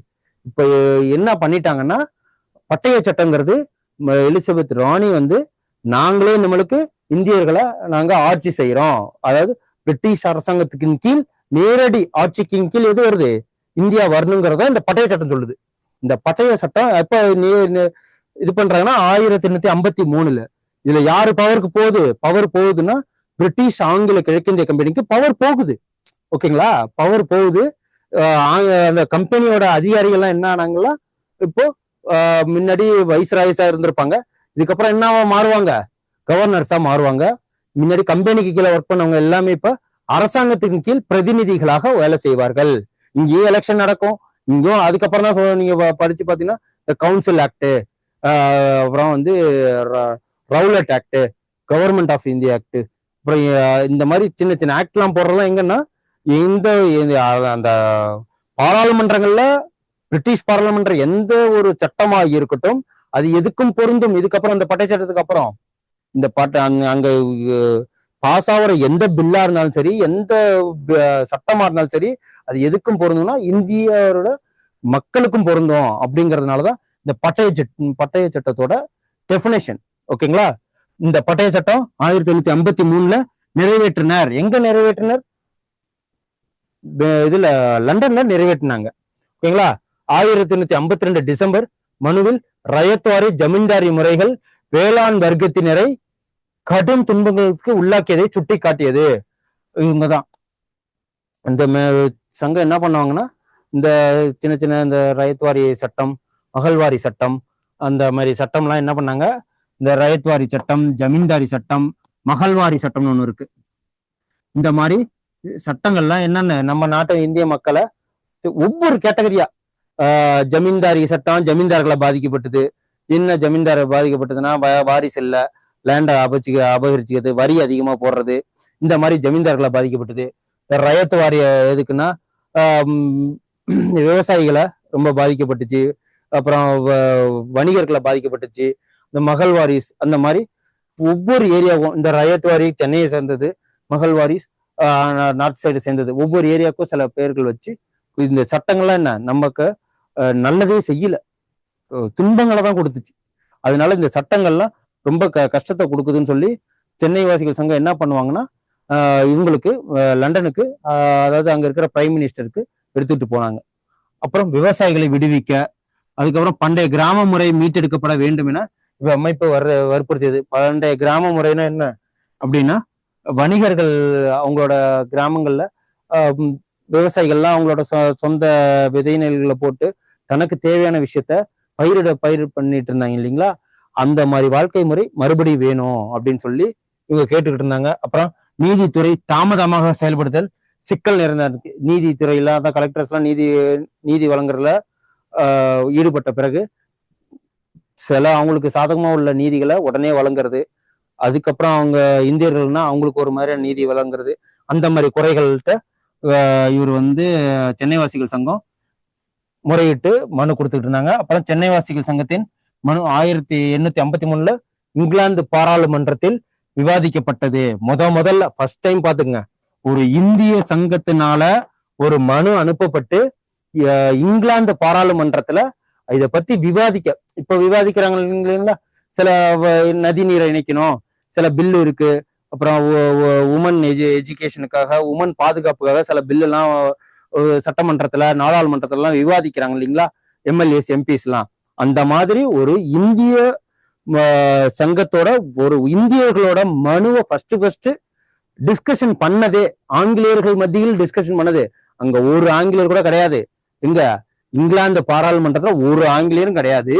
இருந்தாலும் அங்க எதை பத்தின டிஸ்கஷன் போயிருக்கு, நம்ம சென்னை வாசி சங்கத்தோட மனு அனுப்பிச்சது இந்த இந்திய மக்கள்கள் இவ்வளவு எல்லாம் பாதிக்கப்படுறாங்கன்னு சொல்லிட்டு ஆப்போசிட் சைட்ல உள்ள நிறை அதாவது சாதக பாதகங்களை விவாதிக்கிற ஒரு விவாத கூட்டம் எங்க நடந்திருக்கு, முதல்ல நடந்திருக்கு எங்க, மார்ச் 1853 இங்கிலாந்து பாராளுமன்றத்தில். ஓகேங்களா, இந்திய சீர்திருத்த கழகத்தின் தலைவரான H.D. செய்மோர், ஓகே, இந்திய சீர்திருத்த கழகத்தின் தலைவரான H.D. செய்மோர் அக்டோபர் 1853 சென்னை வந்தார். எங்கேருந்து வந்தார்? சென்னை வந்தார்னா லண்டன்ல இருந்து இங்க வந்திருக்கிறார். ஓகேங்களா, அதுதான் நம்ம சொல்றோம். அதுக்கப்புறம் அவரு எங்கெங்கெல்லாம் பார்வையிடுறாரு ஆங்கிலத்தில் சொல்லிட்டு பாத்தீங்கன்னா, குண்டூர், கடலூர், திருச்சி, சேலம், திருநெல்வேலி, இதெல்லாம் யார் பார்த்திருக்காங்கன்னா பார்வையிட்டாருன்னா H.D. செய்மோருங்கிறவரு. இவரு இங்க லண்டன்ல இருந்து இங்கெல்லாம் இந்த மனு விவாதிக்கப்பட்டதுனால், சென்னை சங்கத்தோட மனு விவாதிக்கப்பட்டதுனால் இங்க இருக்கிற விவசாயிகள் இந்த சட்டத்தின் மூலயமா பாதிக்கப்படுறாங்க, ரயத்வாரி மூலயமா, ஜமீன்தாரி மூலயமா, மகள் வாரிஸ் மூலயமா பாதிக்கப்படுறாங்க அப்படின்னு சொன்னதுனால இங்க பார்வையிட வந்திருக்கிறார். எந்தெந்த ஏரியால தமிழ்நாட்டுல பார்த்தாருங்கிறதா நான் இதுல கொண்டு வந்திருக்கிறேன். குண்டூர், கடலூர், திருச்சி, சேலம், திருநெல்வேலி, இது எல்லாம் என்னது, மதராஸ் மாகாணம். மதராஸ் மாகாணம் சொன்ன இல்லைங்களா, மதராஸ் மாகாணம் முன்னாடி எதுன்னு சொல்லிட்டு. இப்ப இருக்கிற கர்நாடகா, இப்ப இருக்கிற கேரளா, இப்ப இருக்கிற தமிழ்நாடு, இப்ப இருக்கிற ஆந்திரா, இப்ப இருக்கிற தெலுங்கானா, இப்ப இருக்கிற கொஞ்சோண்டு பகுதி கடலோர பகுதியான ஒடிசா, ஓகேங்களா, அதெல்லாம் சேர்ந்ததுதான் மதராஸ் மாகாணம், ஒருங்கிணைந்த மாகாணமா இருந்தது. ஓகேங்களா, அதுக்கப்புறம் 14,000 நபர்களால் கையெழுத்திட்ட தனது இரண்டாவது மனுவை, ஃபர்ஸ்ட் மனுவை பேசியாச்சு எப்போ 1853, இரண்டாவது மனு எத்தனை பேர் கையெழுத்து போட்டிருக்காங்க? 14,000 பேரு கையெழுத்து போட்டு தனது இரண்டாவது மனுவை ஆங்கில பாராளுமன்றத்துக்கு அனுப்பி வைத்தனர். ஓகே, இந்த இது மனு கொடுக்கறது, டிஸ்கஷன் பண்றது, அது மாதிரிதான் இருந்தது. பெருசா பாமர மக்களுக்கு போய் கொண்டு சேரல. 1866 லட்சுமி நரசு இயற்கை எழுதிட்டாரு.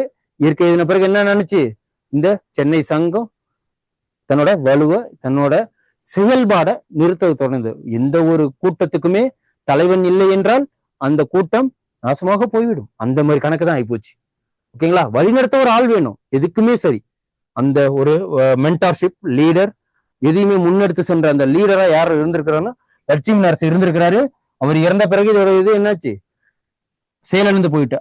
இந்த செயலிழந்து போன இது எத்தனை வருஷம் இந்த சங்கம் இருந்திருக்குன்னு பாத்தீங்கன்னா 10 10 நாளும் 14 வருடம். இது கூட கொஸ்டின்ல கேட்கலாம். எத்தனை வருஷம் சென்னை வாசிகள் சங்கம் உயிர்ப்புடன் இருந்தது? 14 வருடங்கள் மட்டுமே அப்படின்னு சொல்லிட்டு பெருசா எந்த ஒரு இதுனாலும் இவங்க செஞ்ச ஒரே ஒரு சாதனை என்ன இதுன்னா சித்திரவதை ஆணையம்.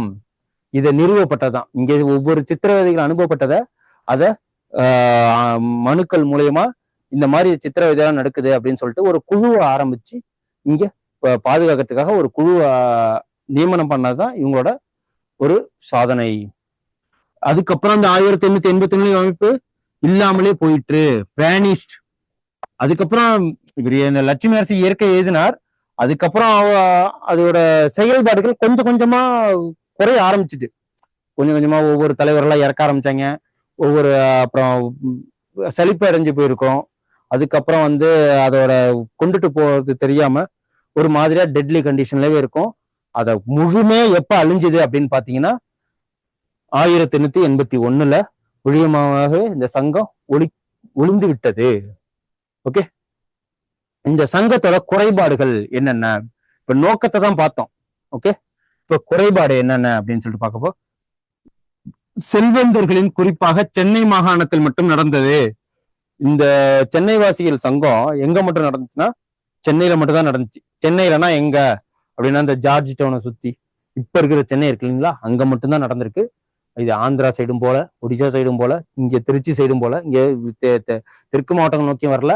இங்க கர்நாடகா, கேரளா எந்த மாவட்டத்தும் போகாம சென்னைகள் மட்டுமே குறுகிய ஒரு இடங்கள்ல மட்டுமே நடந்தது. அதுலயும் யாரு இருந்தாங்க அப்படின்னா பாமர மக்கள் கிடையாது, படிக்காத மக்கள் கிடையாது, எல்லாம் படித்த வணிகர்கள், பணக்காரர்கள், அதாவது இந்த மாதிரி மேந்தட்டு மக்களா இருந்தாங்க, செல்வந்தர்களா இருந்தாங்க, வழக்கறிஞர்கள், இந்த மாதிரி கல்வி அறிவு பெற்றவர்களா இருந்தாங்க. அதுக்கப்புறம் வணிகர்களே அதிக எண்ணிக்கையில் அங்கம் வகித்தனர். வணிகர்கள் தான், அதாவது ட்ரேட் பண்ணுவாங்க இல்லைங்களா, கடையெல்லாம் வச்சிருப்பாங்கல்ல, அவங்க தான் இதுல அதிகம் இடம்பெற்று இருந்தாங்க. இந்த தேசியவாத பத்திரிகைகள் அப்போதைக்கு என்ன இருந்தது அப்படின்னு பாத்தீங்கன்னா ஒண்ணு தமிழ்நாடு அப்படிங்கிற ஒரு தேசியவாத பத்திரிகை இருந்துச்சு. ஓகேங்களா, அப்போதைக்கு நமக்கு 1877 என்ன பத்திரிகை தடை சட்டம்லாம் போட்டிருந்தாங்க தெரியுங்களா. அப்போதைக்கு இந்த தமிழ்நாடுங்கிற ஒரே ஒரு பத்திரிகை, அப்பயே இந்த பேர்லாம் யூஸ் பண்ண ஆரம்பிச்சாங்க. இப்ப நம்ம தமிழ்நாடு வரதுக்கு காரணம் இந்த பத்திரிகைகள்லாம் கூட ஒரு தூண்டுகோலா இருக்கும் போல இருக்கு. அப்பயே தேசியவாத பத்திரிகைலாம் ஒன்னு இருந்திருக்கு, அது தமிழ்நாடு. இதுல ஃபர்ஸ்ட் நமக்கு பத்திரிகைகள் வரணும். இப்ப நம்ம நெக்ஸ்ட் எங்க பார்க்க போறோம்? மிகப்பெரிய சுதந்திர போராட்டத்தை கொண்டு வர்ற ஆயுதம் எது நம்ம அந்த காலங்கள்ல? பத்திரிகை. இப்ப என்ன இருக்கு? வாட்ஸ்அப், இன்ஸ்டாகிராம், ட்விட்டர், பார்க்கலாம்ல, ஏகப்பட்ட இது. அந்த வாட்ஸ்அப்பு, ட்விட்டரு இதெல்லாம் மக்கள்கிட்ட எந்த அளவுக்கு ரீச் ஆகுதோ அந்த அளவுக்கு அரசியல்கள்லயும் ஆட்டம் ஆடுது இல்லைங்களா, அதிகாரிகள்ட்ட ஆட்டம் ஆடுது இல்லைங்களா. யாராவது ஒருத்தர் லஞ்சம் வாங்குறாங்க, உடனே என்ன பண்றாங்க, போலீஸ் ஏதோ தன்னோட கடமைக்கு எகென்ஸ்டா நடந்தாலோ, இல்லீகலா நடந்தாலோ, பெண்களுக்கு ஏதாவது யாராவது எகென்ஸ்டா நடந்தாலோ உடனே என்ன பண்றோம், செல்ல தூக்கி நிப்பாட்டுறோம். ஆட்டோமேட்டிக்கா பயம் வருதுங்களா. அப்போதைக்கு எது பயம் இருந்துச்சுன்னா பத்திரிகை. அந்த விஜய் எடுப்பார் இல்லைங்களா இந்த தமிழன் படத்துல, டக்குன்னு பேப்பரை எடுப்பாரு. பேப்பரை எடுத்தாலே ஒரு கட்டத்துக்கு மேல என்ன ஆயிடும், அவங்க எல்லாம் பயப்படுவாங்க தெரியுங்களா. அந்த படம் பார்த்துட்டீங்கன்னா தெரியும். அந்த பவரை காமிச்சது நம்ம தமிழர்கள் பத்திரிகை மூலயமா அப்பயே காமிச்சாங்க. அதுதான் நம்ம இதை பாக்குறோம். நெக்ஸ்ட் நம்ம பத்திரிகைகளோட பவர்களை பார்க்க போறோம். ஓகே, ஃபர்ஸ்ட் எங்க இங்க பத்திரிகை ஆரம்பிக்குன்னு சொல்லிட்டு ஒரு எண்ணம் வந்திருக்கும். என்னன்னா, டி முத்துசாமிங்கிறவரை சென்னையில உயர் நீதிமன்ற தலைமை நீதிபதியா ஃபர்ஸ்ட் நியமிக்கிறாங்க. தலைமை நீதிபதி நியமிக்கிறாங்க. அவர் ஒரு இந்தியர், அவர் ஒரு தமிழர், அவரை நியமிச்சிட்டாங்க. நியமிச்ச பிறகு திடீர்னு பார்த்தா பத்திரிகை ஃபுல்லா அவரை பத்தி தப்பு தப்பா பேசுறது. என்னன்னு இதுக்கு அப்போதைக்கு படிச்சவங்கள யாரு, நம்ம தமிழ்நாட்டுல நிறைய இளைஞர்கள்லாம் படிச்சுட்டு இருக்கிறாங்க. நம்ம பத்திரிக்கை தான் வருது. ஆனா தமிழ்ல, அதாவது தமிழ்லயும் வரும், இங்கிலீஷ்லயும் வரும்னு வச்சுங்களேன். அந்த பத்திரிகை வருது. ஆனா இப்ப நியமனம் பண்ணிருக்கிறது நம்ம தமிழ் ஆளுங்க தான். அப்புறம் ஏன் உங்களுக்கு எகென்ஸ்டா வருதுன்னு சொல்லிட்டு அப்பதான் திங்கிங் வந்தது. ஆலோசனை பண்றாங்க, யோசனை பண்றாங்க. ஏன் அப்படின்னு சொல்லிட்டு பாக்குறப்போ அப்பதான் இந்த ஃப்ராடு பசங்க இருக்கிறாங்க. என்ன இருக்கிறாங்க, எழுதினவங்க எல்லாருமே ஆங்கிலேயர்களோட சொந்த பத்திரிகை. இப்ப நமக்கு வர்ற நியூஸ் எல்லாம் என்ன, ஒவ்வொரு கட்சிக்கும் அவங்க கட்சி என்னென்னவோ அந்த ஒரு நியூஸ் மட்டும் தான் நம்மள்ட்ட கொடுக்குறாங்க. உண்மை நியூஸே இப்ப வர்றதில்ல. ஓகேங்களா, அந்த செய்திக்கு உண்டான தாற்பயமே இப்ப போயிடுச்சு. அந்த மாதிரி அப்போதைக்கு இவங்க என்ன பண்றாங்க, இன்ஃப்ளூயன்ஸ் பண்ண ஆரம்பிச்சிட்டாங்க. அந்த இன்ஃப்ளூயன்ஸ் பண்ணி அப்பதான் நம்ம திங்க் பண்றோம், என்னடா இது, நம்ம முத்துசாமிங்கிறவர் தமிழகத்தை சேர்ந்தவர், இந்தியர், அவர் நீதிபதி ஆனா இங்க பாராட்டத்தனை செய்யணும், திட்டி போடுறாங்களே, விமர்சனம் பண்ணி போடுறாங்களேன்னு பார்த்தா அதெல்லாம் ஆங்கிலேயர்கள் நடத்தினது. உடனே என்ன பண்ணிட்டாங்க, நம்ம இளைஞர்கள்லாம் எல்லாம் படிச்சவங்க என்ன பண்ண, ஆளாளுக்கு ஒரு பத்திரிகைய விருப்பம் போல ஆரம்பிக்கப்பட்டு என்ன பண்ண ஆரம்பிச்சிட்டாங்க, இவங்க எல்லாம் நம்மள ஏமாத்துறாங்க, ஆங்கிலேயர்கள் ஒரு பத்திரிகை ஆரம்பிச்சு அவங்க விஷயத்தான் நம்மள்ட்ட சொல்றாங்கன்னு சொல்லி இவங்க ஒரிஜினல் நியூஸ், மன குமுறல்கள் என்ன நடக்குதோ, வீதிகள் என்ன நடக்குதோ, தெருவோரங்கள் என்ன நடக்குதோ, நாட்டில் என்ன நடக்குதோ அதை பதிவு பண்ண ஆரம்பிச்சாங்க. இதுக்கு அப்புறம் தான் பத்திரிகைகள் மூலியமா என்னென்ன ரெவல்யூஷன் நடக்க போனுச்சு, எதெல்லாம் நம்ம நாட்டுக்கு வந்துச்சு, பத்திரிகைகள் எந்த அளவுக்கு சுதந்திரத்துக்கு இது பண்ணுன்னு சொல்லிட்டு பத்திரிகைகளை பத்தி நெக்ஸ்ட் பார்ப்போம். ஓகேங்களா? இந்த ஒரு நிகழ்வுக்கு அப்புறம் தான் பத்திரிகையின் மேல நம்மளோட போக்கஸ் போனுச்சு. இந்த பத்திரிகை மூலியமா தான் ஏகப்பட்ட விஷயங்கள் நாட்டில் நடந்துச்சு. ஓகேங்களா? அப்படிங்கிறப்போ ஏன்னா அப்போதைக்கு இருந்த ஒவ்வொரு தலைவர்களும் என்ன பண்ணுவாங்க அப்படின்னா, ஒரு வேட்கையோட இருக்கிறவங்க, ஒரு சுதந்திர தியாகத்தோட இருக்கிறவங்க, தாக்கத்தோட இருக்கிறவங்க, அவங்களாம் என்ன பண்ணுவாங்கன்னா அவங்கவுங்க ஒவ்வொரு பத்திரிகை வச்சிருப்பாங்க. ஒரு பத்திரிகைக்கு ஆசிரியரா இருப்பாங்க. அந்த பத்திரிகை ஆரம்பிச்சு தாம் மனத்துல தோன்றத, தாம் பார்த்தத, தாம் விஷயப்பட்டத, தான் என்ன விரும்புறோங்கிற விஷயத்த நாட்டு மக்களுக்கு எடுத்து சொல்றது, நடந்த உண்மைகளை அப்படியே தெளிவா தெளிவா எடுத்து சொல்றத ஒவ்வொரு தலைவர்களும் தன்னோட இதுக்கு தகுந்த மாதிரி ஒவ்வொரு பிரதிகள், அதாவது பத்திரிகைகளை ஆரம்பிச்சு சொந்தமா வச்சிருந்தாங்க. ஓகேங்களா? அதோட இதுதான் பார்க்க போறோம்.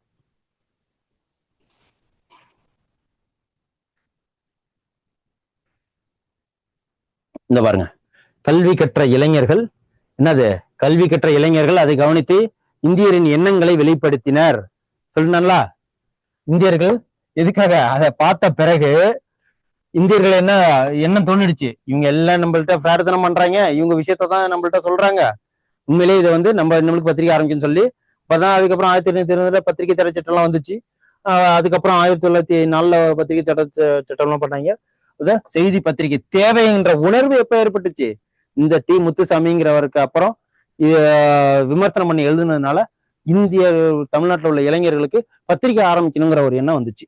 ஓகே, 1778 தி இந்து செய்தி பத்திரிகை தொடக்கம்.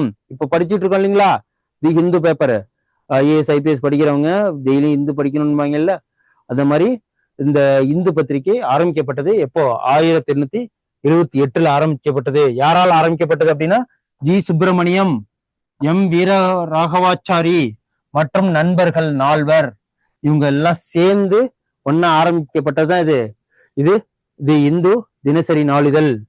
அதுக்கப்புறம் இது தேசிய பிரச்சாரத்திற்கான கருவியானது. அதுக்கப்புறம் ஓகேங்களா, பத்திரிகைல படிக்க அந்த காலத்துலலாம் இப்ப நம்ம செல் எடுக்காம இருந்ததே கிடையாது. காலையில தூங்கி சொன்னா எதை ஃபர்ஸ்ட் பாக்குறோமோ இல்லையோ, கண்ணை திறந்து நம்ம லைட் ஆஃப் பண்றோமோ இல்லையோ, ஃபேன் ஆஃப் பண்றோமோ இல்லையோ, சூரியனை பாக்குறோமோ இல்லையோ, ஃபர்ஸ்ட் எதை பாக்குறோம், செல்ல பாக்குறோம் இல்லையா.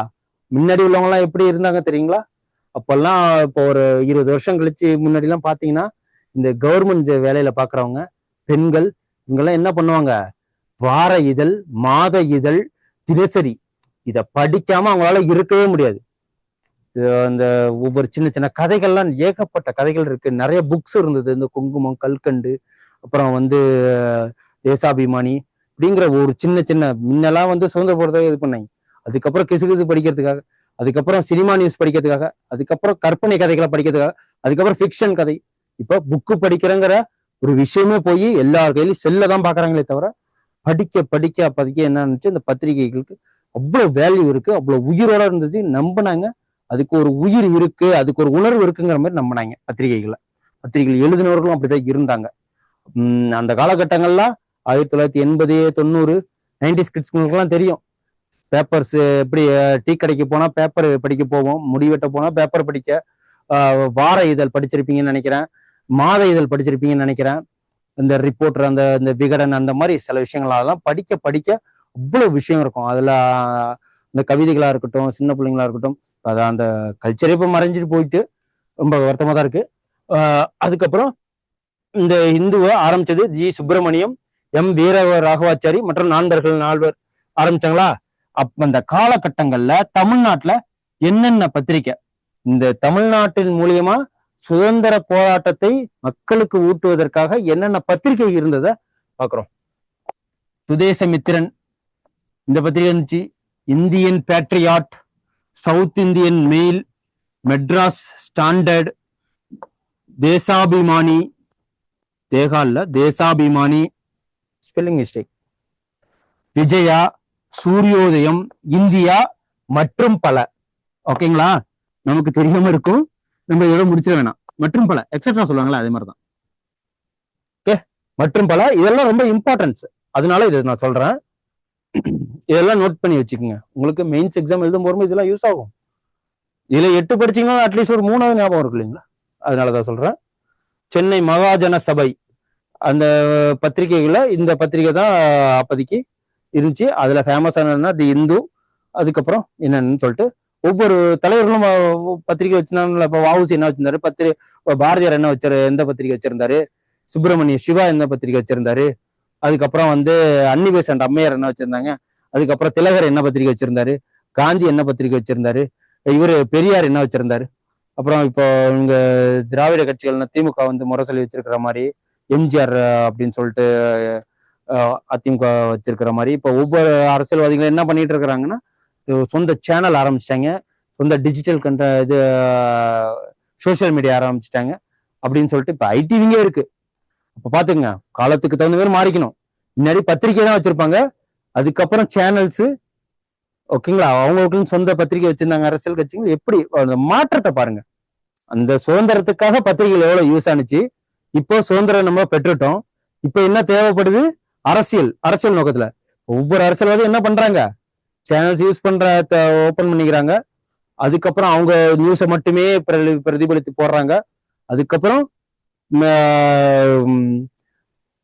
ரிப்போர்ட்டர் அந்த மேகசின்ஸ் வச்சிருந்ததெல்லாம் இப்ப காலம் மாறி போய் அவங்கள பத்தி மட்டுமே பெருமையா பேசி போட்டிருந்தாரு. இப்ப சேனல்ஸ், அதுக்கப்புறம் இப்ப நியூஸ் சேனல் அதிகமா வச்சிருக்கிறாங்க. ஒவ்வொரு அரசியல்வாதியும் சொந்தமா ஒரு நியூஸ் சேனல், அவங்கள பத்தின நியூஸ் போடுறது. அதுக்கப்புறம் இப்போ சோசியல் மீடியா வந்துட்டாங்க. இன்ஸ்டாகிராமா இருக்கட்டும், ட்விட்டரா இருக்கட்டும், ஸ்னாப் சாட்டா இருக்கட்டும், வாட்ஸ்அப்பா இருக்கட்டும், ஐடிவிங், எங்க பார்த்தாலும் அந்த யூடியூபா திறந்தாலும் சரி அவங்கள பத்தின நியூஸ் தான். அந்த மாதிரி அந்த ட்ரெமெண்டஸ் சேஞ்சை பாருங்க. எப்படி டிஜிட்டல் ஓரியன்டா வந்துட்டுல, அதுக்கு தான் எக்ஸாம்பிளுக்கு அந்த பத்திரிகை ஓரியன்டா இப்போ உள்ள காலங்கள்ல லிங்க் பண்ணி சொன்னேன், ஒரு விஷுவலைசேஷனுக்காக. ஓகேங்களா, அப்புறம் இப்ப இதுக்கப்புறம் சென்னை மகாசன சபை வருவோம். இதுல இருந்தா ஸ்டார்ட். என்னத்துக்கு ஸ்டார்ட், இந்திய நேஷனல் மூவ்மெண்ட்டுக்கு இதுதான் ஸ்டார்ட். இந்த 1884 இருந்து தான் இவங்க தான் எங்க போய் இருப்பாங்க, இந்த சென்னை மகாஜன சபை. இதுல இருக்கிற அனைவரும் எதை சார்ந்தவர்கள்னா தேசிய காங்கிரஸ் இருக்கு இல்லைங்களா, 1855 ஆரம்பிக்கப்பட்டதுல இதுல இருந்தவங்க எப்படி அப்படியே போய் அங்க போய் ஒரு கூட்டம் இருந்து, இது தமிழ்நாட்டுல மட்டும் இருக்கு, இந்தியா முழுமைக்கு வேணும் அப்படின்னு சொல்லிட்டு ஒரு கட்டமைப்பை உருவாக்குனதே யாரு, தமிழர்கள் தான். அதோட இதுதான் முன்னோடி தான், எது அமைப்பு தான் இந்திய தேசிய காங்கிரஸ் முன்னோடி அமைப்பே இந்த சென்னை மகாஜன சபை தான். ஏன்னா இவங்க தானே ஒவ்வொரு இடத்துலயும் மனு போட்டது, கூட்டமைச்சது, பேசினது, அதை என்னென்ன அரசாங்கங்கள்ல இருந்து, அதாவது ஆங்கிலேயர்ல இருந்து என்னென்ன வேணும் அப்படின்னு சொல்லிட்டு என்னென்னலாம் இவங்க மனதுக்குள்ள இருந்ததோ அதை அந்த நோக்கங்களை, குறிக்கோள்களை, அந்த விஷயத்த எதுல இம்ப்ளிமெண்ட் இருக்கும், இவங்களோட என்ன நோக்கம், என்ன தேவைகளோ இதோட இது எப்படி இதுல பிரதிபலித்திருக்குன்னா இந்திய தேசிய காங்கிரஸ்ல பிரதிபலித்திருக்கும். அப்ப டிஃபால்ட்டா எங்க இருந்திருப்பாங்க, இங்க இருக்கிறவங்க தான் அங்க இருந்திருப்பாங்க. ஓகேங்களா, இப்போ அதுதான் பார்க்க போறோம். சென்னை மகாஜன சபை 1884 ஆரம்பிக்கப்பட்டது. இந்திய தேசிய காங்கிரஸ் 1885 ஆரம்பிக்கப்பட்டது. இதுல இருக்கிறவங்க தான் அதுல இருப்பாங்க. ஓகே, தென்னிந்தியாவில் துவங்கப்பட்ட தொடக்க கால அமைப்பு இதுதான். ஓகேங்களா, சென்னை மகாஜன சபை தெளிவான தேசிய நோக்கம் கொண்ட அமைப்பு. நேட்டிவ் அசோசியேஷன் மாதிரி இல்ல, மெட்ராஸ் நேட்டிவ் அசோசியேஷன் மாதிரி இல்ல, தெளிவான தேசிய நோக்கம் கொண்ட அமைப்பு. தேசியவாதிகளின் பயிற்சி களம் இந்த அமைப்பு. எந்த தேசியவாதிகளின் பயிற்சி களம், இந்த தேசியவாதிகள்ல யாரெல்லாம் இருந்திருப்பாங்க, பிற்காலங்கள்ல தான் ஒவ்வொரு செயல்பாடுகள்ல மாறிதான் மிதவாதிகள், தீவிரவாதிகள், புரட்சிகர தீவிரவாதிகள், அதுக்கப்புறம் தீண்டாமை ஒழிப்பாளர்கள், அதுக்கப்புறம் தொழிற்சங்க உரிமை உள்ளவர்கள், அப்புறம் சத்தியாகிரகி அப்படின்னு சொல்லிட்டு ஒவ்வொரு ஆளும் மாறிட்டாங்க. ஆனா ஆரம்பங்கள்ல அவங்களோட நிலைப்பாடு மைண்ட்ல என்ன இருக்கும் அப்படின்னு பாத்தீங்கன்னா தேசியவாதிகள் அப்படின்னு தான் இருக்கும். அந்த தேசியவாதிகளின் பயிற்சி களம் எங்க இருந்திருக்கு, இந்த சென்னை மகாஜன சபையில தான் இருந்திருக்கு.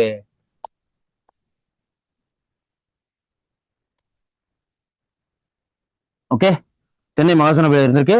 அரசியல் சார்ந்த அமைப்பு, இது ஒரு அரசியல் சார்ந்த பியூர் அரசியல் சார்ந்த அமைப்பு. மே 1884 இந்த அமைப்பு நிறுவ பெற்றது. 1884 மே 16 தொடக்க விழாவில் யார் பங்கேற்றாங்க? இந்த முக்கிய பங்கேற்ற பிரமுகர்லாம் யாருன்னு பாருங்க. ஜி சுப்பிரமணியம், வீர ராகவாச்சாரி, ஆனந்த சார்லு, ரங்கையா. இது கையு, ஓகேங்களா, நே கிடையாது, ரணகையான்னு படிக்க கூடாது. Okay, spelling mistake. அப்புறம் பாலாஜிராவ், சேலம் ராமசாமி. இவங்க எல்லாம் யாரு? முக்கியமான சென்னை மகாஜன சபையோட பங்கு பெற்ற தலைவர்கள். ஓகேங்களா, இவங்க தான் அப்படியே எங்க போயிருப்பாங்க? இந்தியன் நேஷனல் காங்கிரஸ் கூட்டமைப்பு போயிருப்பாங்க. எப்படி? கிட்டத்தட்ட 72 பேர்ல 22 பேர் 32 பேர் யாரு? தமிழர்கள். முதல் இந்திய நேஷனல் காங்கிரஸ் எங்க கூட்டம் நடந்துச்சு? கல்கத்தால நடந்திருக்கு இல்லைங்களா? கல்கத்தால, பாம்பேல டபிள்யூசி பானர்ஜி இருப்பாரு இல்லைங்களா? அங்க ஃபர்ஸ்ட் இருந்த 72 பேர்ல 22 பேர் யாரு? இவங்கெல்லாம் தான். ஓகே, அதனாலதான் இந்த பேர்லாம் ரொம்ப முக்கியம். இதோட முதல் தலைவர் யாருன்னா பி ரங்கையா. செயலாளர் யாரு? பி அனந்த சார்லோ. இது கொஸ்டின்ஸ் வரும், கொஸ்டின்ஸ் கேட்டிருக்காங்க. ஓகே,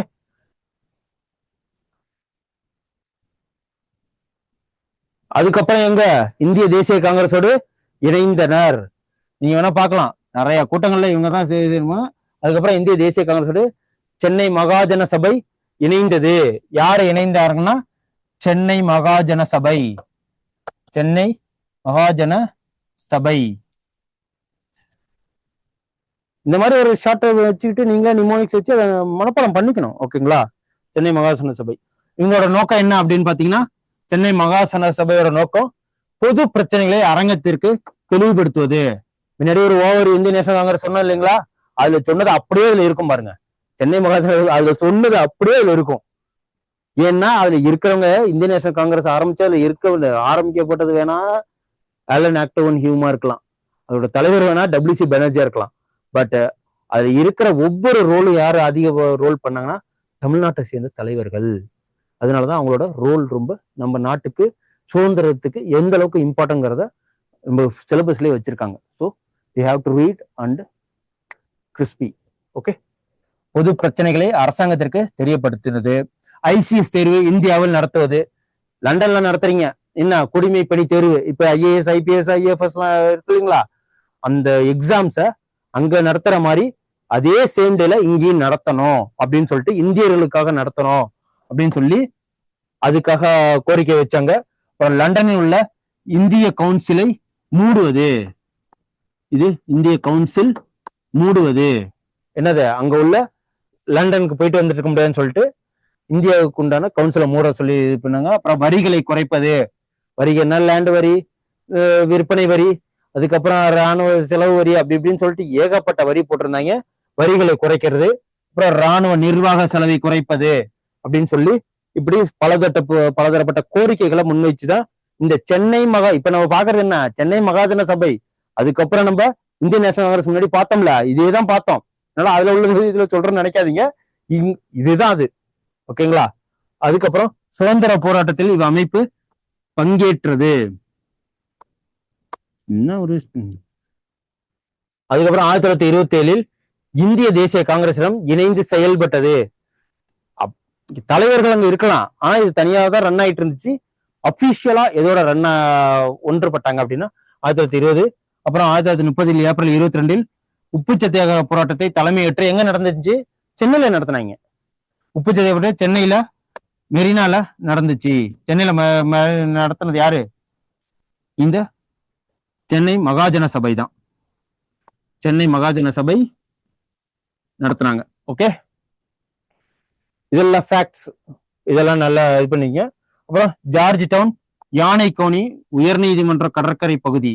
இது என்ன அப்படின்னா, இது ஒரு இதா இல்லாம இருக்குல்ல, இது என்னன்னு சொல்ற பாருங்க. ஜார்ஜ் டவுனில் போராட்டம் நடந்தது. என்னது? சத்தியாகிரக போராட்டம். நான் வேணும் தான் கொடுத்துருக்கேன். எந்த இடத்துல? யானைக்கவுனின் என்ற இடத்துல. ஓகேங்களா, கடற்கரை பகுதி. கடற்கரை பகுதி பக்கத்துலதான் உயர் நீதிமன்றம் இருக்கு. அதுக்கு பக்கத்துல தான் யானைக்கவுனிங்கிற ஒரு இடம் இருக்கு. இந்த யானைக்கவுனிங்கிற இடத்துக்குள்ளதான் ஜார்ஜ் டவுன் இருக்கு. இந்த இடத்துலதான் சத்தியாகிரக போராட்டம் நடந்துச்சு.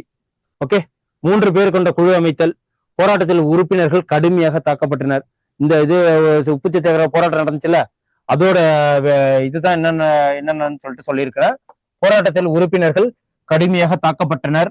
நீதிபதி TR ராமச்சந்திரன் ஐயர் என்ன பண்ணாரு, ஒரு குழு அமைச்சாங்க. இவர்தான் குழு. இந்த 3 பேர் தாக்கணுங்கிறதுக்காக ஒரு குழு கேட்டிருந்தாங்க. அந்த குழுக்கு நியமிக்கப்பட்ட தலைவர் தான் யாருன்னா TR ராமச்சந்திர ஐயர். அனைத்து இந்திய சாதி கைத்தறி கண்காட்சி இவங்க நடத்தினாங்க. கைத்தறி சுதேசி பொருட்கள் கண்காட்சி நடத்தி மக்கள் மனதில் தேசிய பற்றை வளர்த்தது. இதெல்லாம் யாரோட வேலைப்பாடுனா சென்னை மகாஜன சபை என்னென்னலாம் பண்ணாங்கிறத சொல்றான். அதுக்கப்புறம் 1896 அக்டோபர் 24ஆம் நாள் காந்தி சென்னை மகாஜன சபையில் உரையாற்றினார். ஓகேங்களா. சபை பொன்விழா ஆண்டில் யாரு ஜவஹர்லால் நேரு கலந்துகிட்டாரு சென்னை மகாஜன சபையில ஆப்டர் சுதந்திரம் பெற்ற பிறகு. அதுக்கப்புறம் 1885 சுதந்திரம் அடைந்த பிறகு, அதை தெளிவா தெரிஞ்சுக்கணும். சுதந்திரம் அடைந்த பிறகு நேரு என்னவா இருந்தாரு, PM இருந்தாரு இல்லைங்களா. அதுக்கப்புறம் தலைமையேற்று இது பண்ணாங்க. 1885 இந்திய தேசிய காங்கிரஸோடு ஆரம்பிக்கிறதுக்கு இவங்க ஒரு முக்கிய பங்காற்றினாங்க. அதுதான் சொல்றேன். இதுக்கப்புறம் நம்ம என்ன பார்க்க போறோம் அப்படின்னா, தமிழ்நாட்டின் மிதவாத தலைவர்கள். சென்னை வாசிகள் சங்கம் பார்த்துட்டோமா, சென்னை மகாஜன சபையை பார்த்துட்டோமா. அதுக்கப்புறம் இந்த இந்தியன் நேஷனல் தேசியவாத காங்கிரஸ 3ஆ பிரிக்கப்படுறாங்க. 3ஆ இவங்க பிரிக்கல, அந்த கால சூழ்நிலை பிரிக்கப்பட்டதுக்கு தள்ளப்பட்டுச்சு. ஃபர்ஸ்ட் இந்தியன் நேஷனல் காங்கிரஸ், தேசிய காங்கிரஸ் ஒவ்வொரு வருடங்களும் மீட்டிங் போடுவாங்க. அவங்க யாரெல்லாம் எப்படி இருப்பாங்கன்னா, ஃபர்ஸ்ட் மிதவாதிகளா தான் இருப்பாங்க. எல்லாம் படிச்சவங்க, ரொம்ப பணக்காரவங்க. அப்படிங்கிறப்போ அவங்களுக்கு தகுந்தது பெட்டிஷன் போடுறது, மனு கொடுக்கறது, கோரிக்கை வைக்கிறது, கூட்டம் கூடுறது அப்படிங்கிற ஒரு ஆர்கனைஸ்டு ஒரு செக்டர். அவங்களோட மிகப்பெரிய இது என்னன்னா, கெஞ்சி மனு கொடுத்து யாசகம் பெற்று சட்டங்களை இது பண்ணி நம்ம ஒரு பிரதிநிதியா இருந்தா போதுன்னு மட்டுங்கிற நினைப்பு தான் தனியா சுதந்திரம் அமைக்கணும் அப்படிங்கிற ஒரு இதுக்கே வரல அவங்க. அதோட ஒவ்வொரு இதான் இதுக்கப்புறம் நம்ம பார்க்க போறது இந்தியன் நேஷனல் காங்கிரஸ், மிதவாதிகள், தீவிரவாதிகள், புரட்சிகர தீவிரவாதிகள். இது 3 மட்டும்தான் பார்க்க போறோம். ஓகேங்களா, வாங்க பார்ப்போம். அதுல யாரு நம்ம தமிழ்நாட்டை சேர்ந்தவங்க அப்படின்னு பாத்தீங்கன்னா, Srinivasa Shastri, PS Sivasamy, V Krishnasamy, TR வெங்கட்ராமனார், GA Natesan, TM Madhavrao, G Subramaniyanar. இவங்கெல்லாம் யாரு, தமிழ்நாட்டில் இருந்த மிக முக்கியமான மிதவாத தலைவர்கள். தீவிரவாத தலைவர்கள் நமக்கு எல்லாருக்குமே தெரியும். யாரு இப்போ கேட்டா கூட நீங்க சொல்லுவீங்க. வ.உ.சி. சிதம்பரனார் சொல்லிடுவீங்க, பாரதியார் சொல்லிடுவீங்க, சுப்பிரமணிய சிவான்னு சொல்லிடுவீங்க, தேசிய இதெல்லாம் சொல்லிடுவீங்க. தமிழ்நாட்டுல யாரு மிதவாத தலைவர்களா இருந்தாங்கன்னு சொல்லணும் இல்லைங்களா. அந்த காலகட்டங்கள்ல இருந்த மிதவாத தலைவர்கள் யாருன்னா இவங்க குறிப்பிட்ட சில நபர்கள். அதில் முக்கியமானவர்கள் இந்த 7 பேர். இதுல மற்றும் பலர்லாம் இருக்காங்க. ஓகேங்களா. ஆனா இவங்கெல்லாம் குறிப்பிட்ட மிக முக்கியமானவர்கள். யாரு, Srinivasa Shastri, PS Sivasamy, V Krishnasamy, TR வெங்கட்ரமனார், GA Natesan, TM Madhavrao, S Subramanian. இவங்கெல்லாம் யாரு, வழக்கறிஞர்களா இருக்கிறாங்க, நல்ல மெத்த படித்தவர்களா இருப்பாங்க. பொது கூட்டங்கள்ல இது பண்ணுவாங்க. நிறைய மக்களோட துயரங்களை எடுத்து ஆங்கிலேயர்களை சொல்றதுக்காக இவங்களோட போராட்டங்களை ரொம்ப மனு மூலியமா பேப்பர் வைஸா போனதுனாலதான் இவங்கள மிதவாதிகள்னு சொல்றோம். ஓகேங்களா.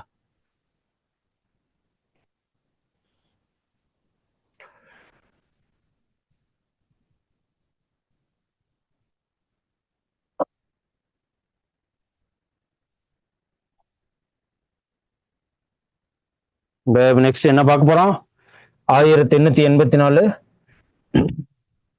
தெரியுதுங்களா, வெயிட் பண்ணுங்க.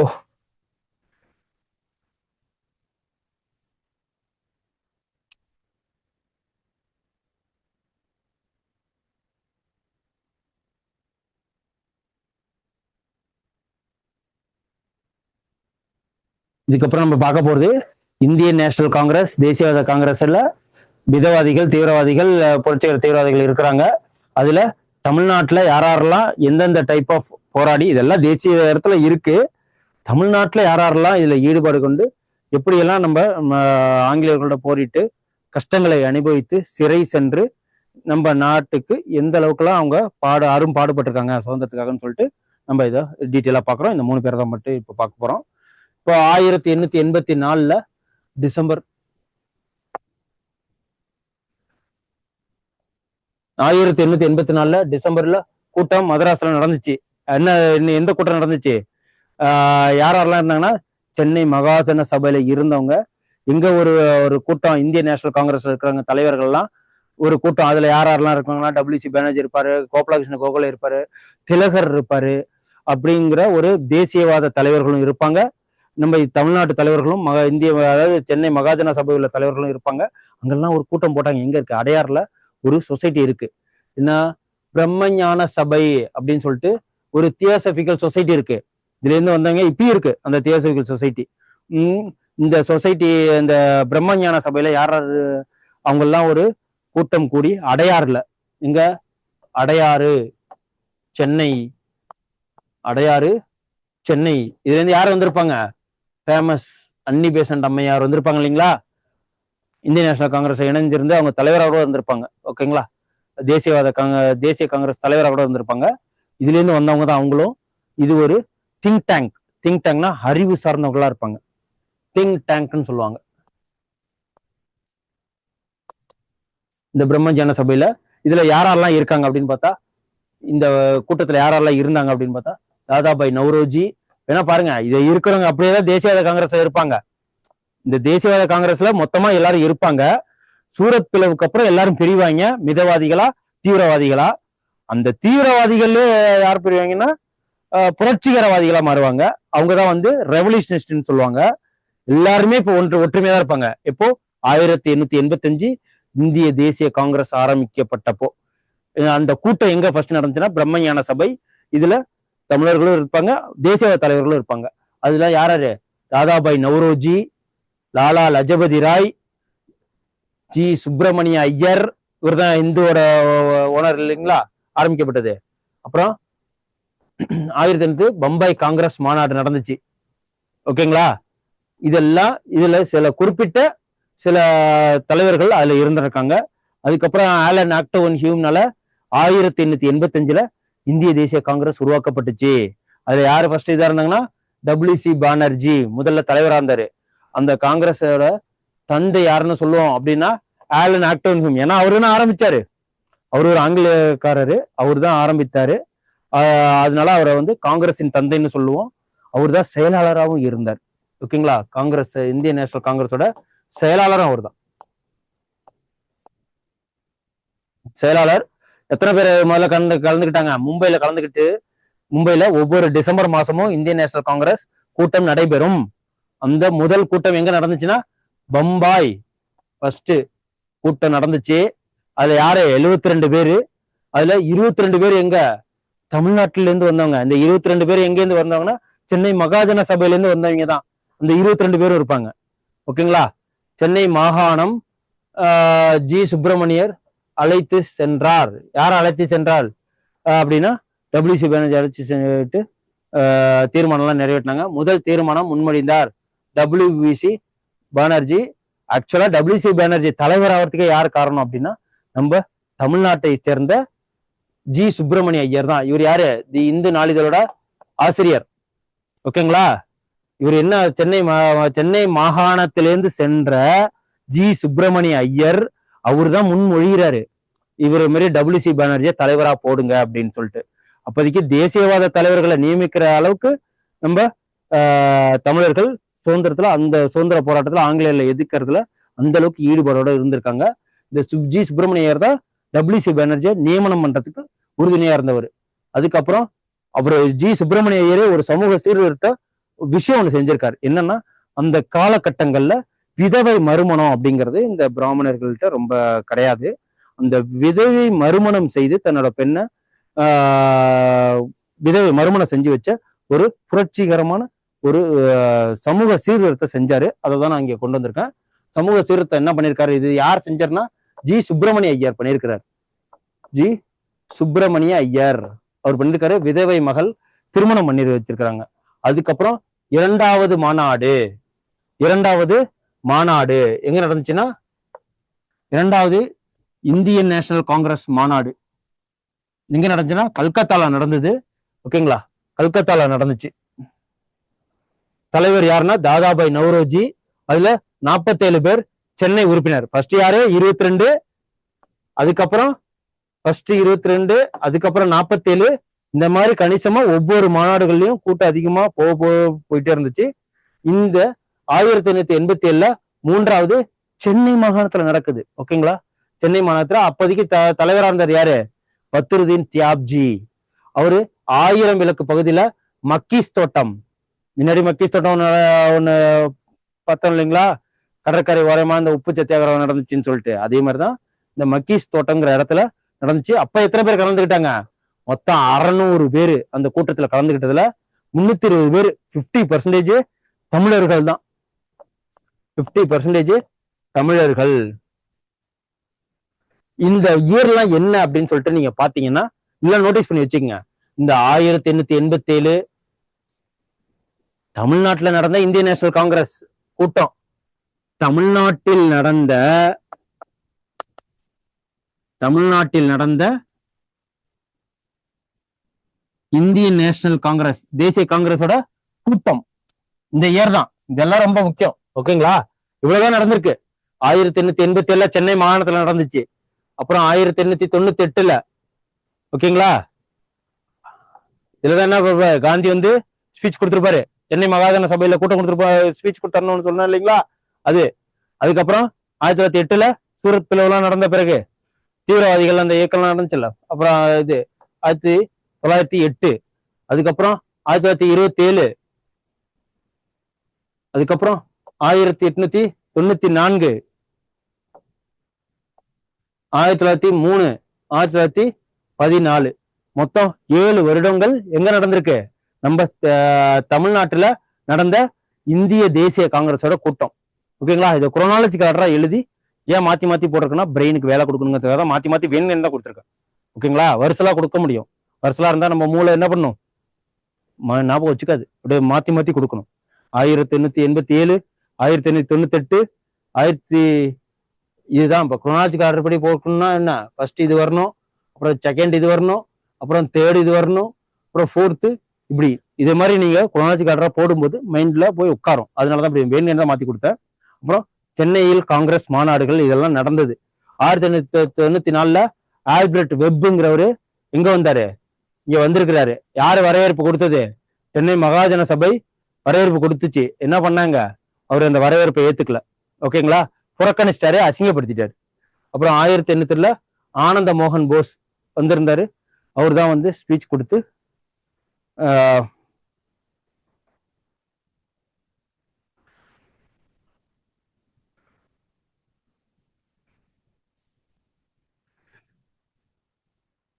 சென்னையில் காங்கிரஸ் மாநாடுகள்ல யாரெல்லாம் தலைவரா இருந்தார்கள்னு சொல்லிட்டு போட்டிருக்காம பாருங்க. இது வரைக்கும் காங்கிரஸ் மாநாடுகள், காங்கிரஸ்ல சென்னையில இருந்த இது வரைக்கும் காங்கிரஸ் மாநாட்டுல தமிழர்கள் யாராரு தலைவர்களா இருந்தாங்கன்னு சொல்லிட்டு இதுல சொல்லியிருக்கிறேன். இதுல யார் இருந்தாங்கன்னா, ஆல்பர்ட் வெப்ன்றது இருந்திருக்காரு 1898, ஆனந்த் மோகன் போஸ் 1903 தமிழ்நாட்டுல நடந்த சென்னையில நடந்த மாநாட்டுக்கு இவங்கெல்லாம் தலைவர்கள். லால் மோகன் கோஷ் 1908 ராஷ் பிகாரி போஸ், அதுக்கப்புறம் 1914 பூபேந்திரநாத் போஸ்,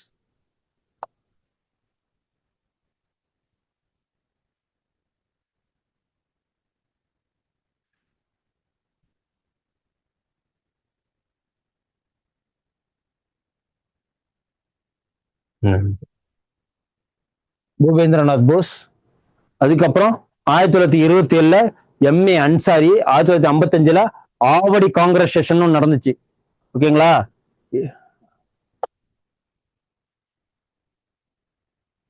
ஆவரஸ் காங்கிரஸ் செஷன், அந்த செஷன்ல 1955 நடந்துச்சு, அதையும் கொடுத்திருக்கிறேன். 1920 நாக்பூர் காங்கிரஸ் செஷன்ல அங்கேயும் நடந்துச்சு. அவங்க யார் தலைவரா இருந்தனா, வி விஜய ராகவாச்சாரி. அவரு முதல் தமிழ் தலைவர். எங்க இருந்தாரு, ஒத்துழையாமை எல்லாம் நடந்துச்சு இல்லையா, அந்த நேரங்கள்ல நான் கோஆபரேஷன் மூவ்மெண்ட் நடந்த 1920, 1927 2 காலங்கள்ல நான் கோஆபரேஷன் மூவ்மெண்ட் நடந்துச்சு இல்லைங்களா? அந்த இதை முன்மொழிஞ்சு இப்ப நான் கோஆபரேஷன் மூவ்மெண்ட் யாரு நடத்துனாங்கன்னா, யார் நடத்தினா? காந்தி நடத்தினார் இல்லைங்களா? அவர் அந்த இதுல யாரு? விஜய ராகவாச்சாரி, நாக்பூர் காங்கிரஸ் ஸ்டேஷனோட இந்திய நேஷனல் காங்கிரஸோட தலைவரா அப்போதைக்கு யாருன்னா விஜய ராகவாச்சாரி. அவர் ஒரு முதல் தமிழ் தலைவர். ஓகேங்களா? தேசிய அளவில் நடந்துச்சு. அதுக்கப்புறம் 1926 கொல்கத்தா காங்கிரஸ்ல தேசியவாதிகள், தேசியவாதிகள், மிதவாதிகள் அப்படின்னு சொல்லிட்டு அந்த இதுல இருந்தாங்க 1926. இதுதான் காங்கிரஸ் மாநாடு. தமிழர்கள் எங்கெங்கெல்லாம் பங்கு பெற்றாங்க, எந்த வருடம் பெற்றாங்கன்னு சொல்லிட்டு ஒரு ஓவர்வியூ பார்த்தோம். ஓகே, இதுக்கப்புறம் நம்ம எதை பார்க்க போறோம்னா மிதவாதிகள்ல தமிழ்நாட்டோட இது தலைவர்கள்லாம் முன்னாடி யாருக்குன்னு பார்த்தோம். அதுக்கப்புறம் தீவிரவாதிகள், அதுக்கப்புறம் ரெவல்யூஷனிஸ்ட் யாருன்னு சொல்லிட்டு பார்ப்போம்.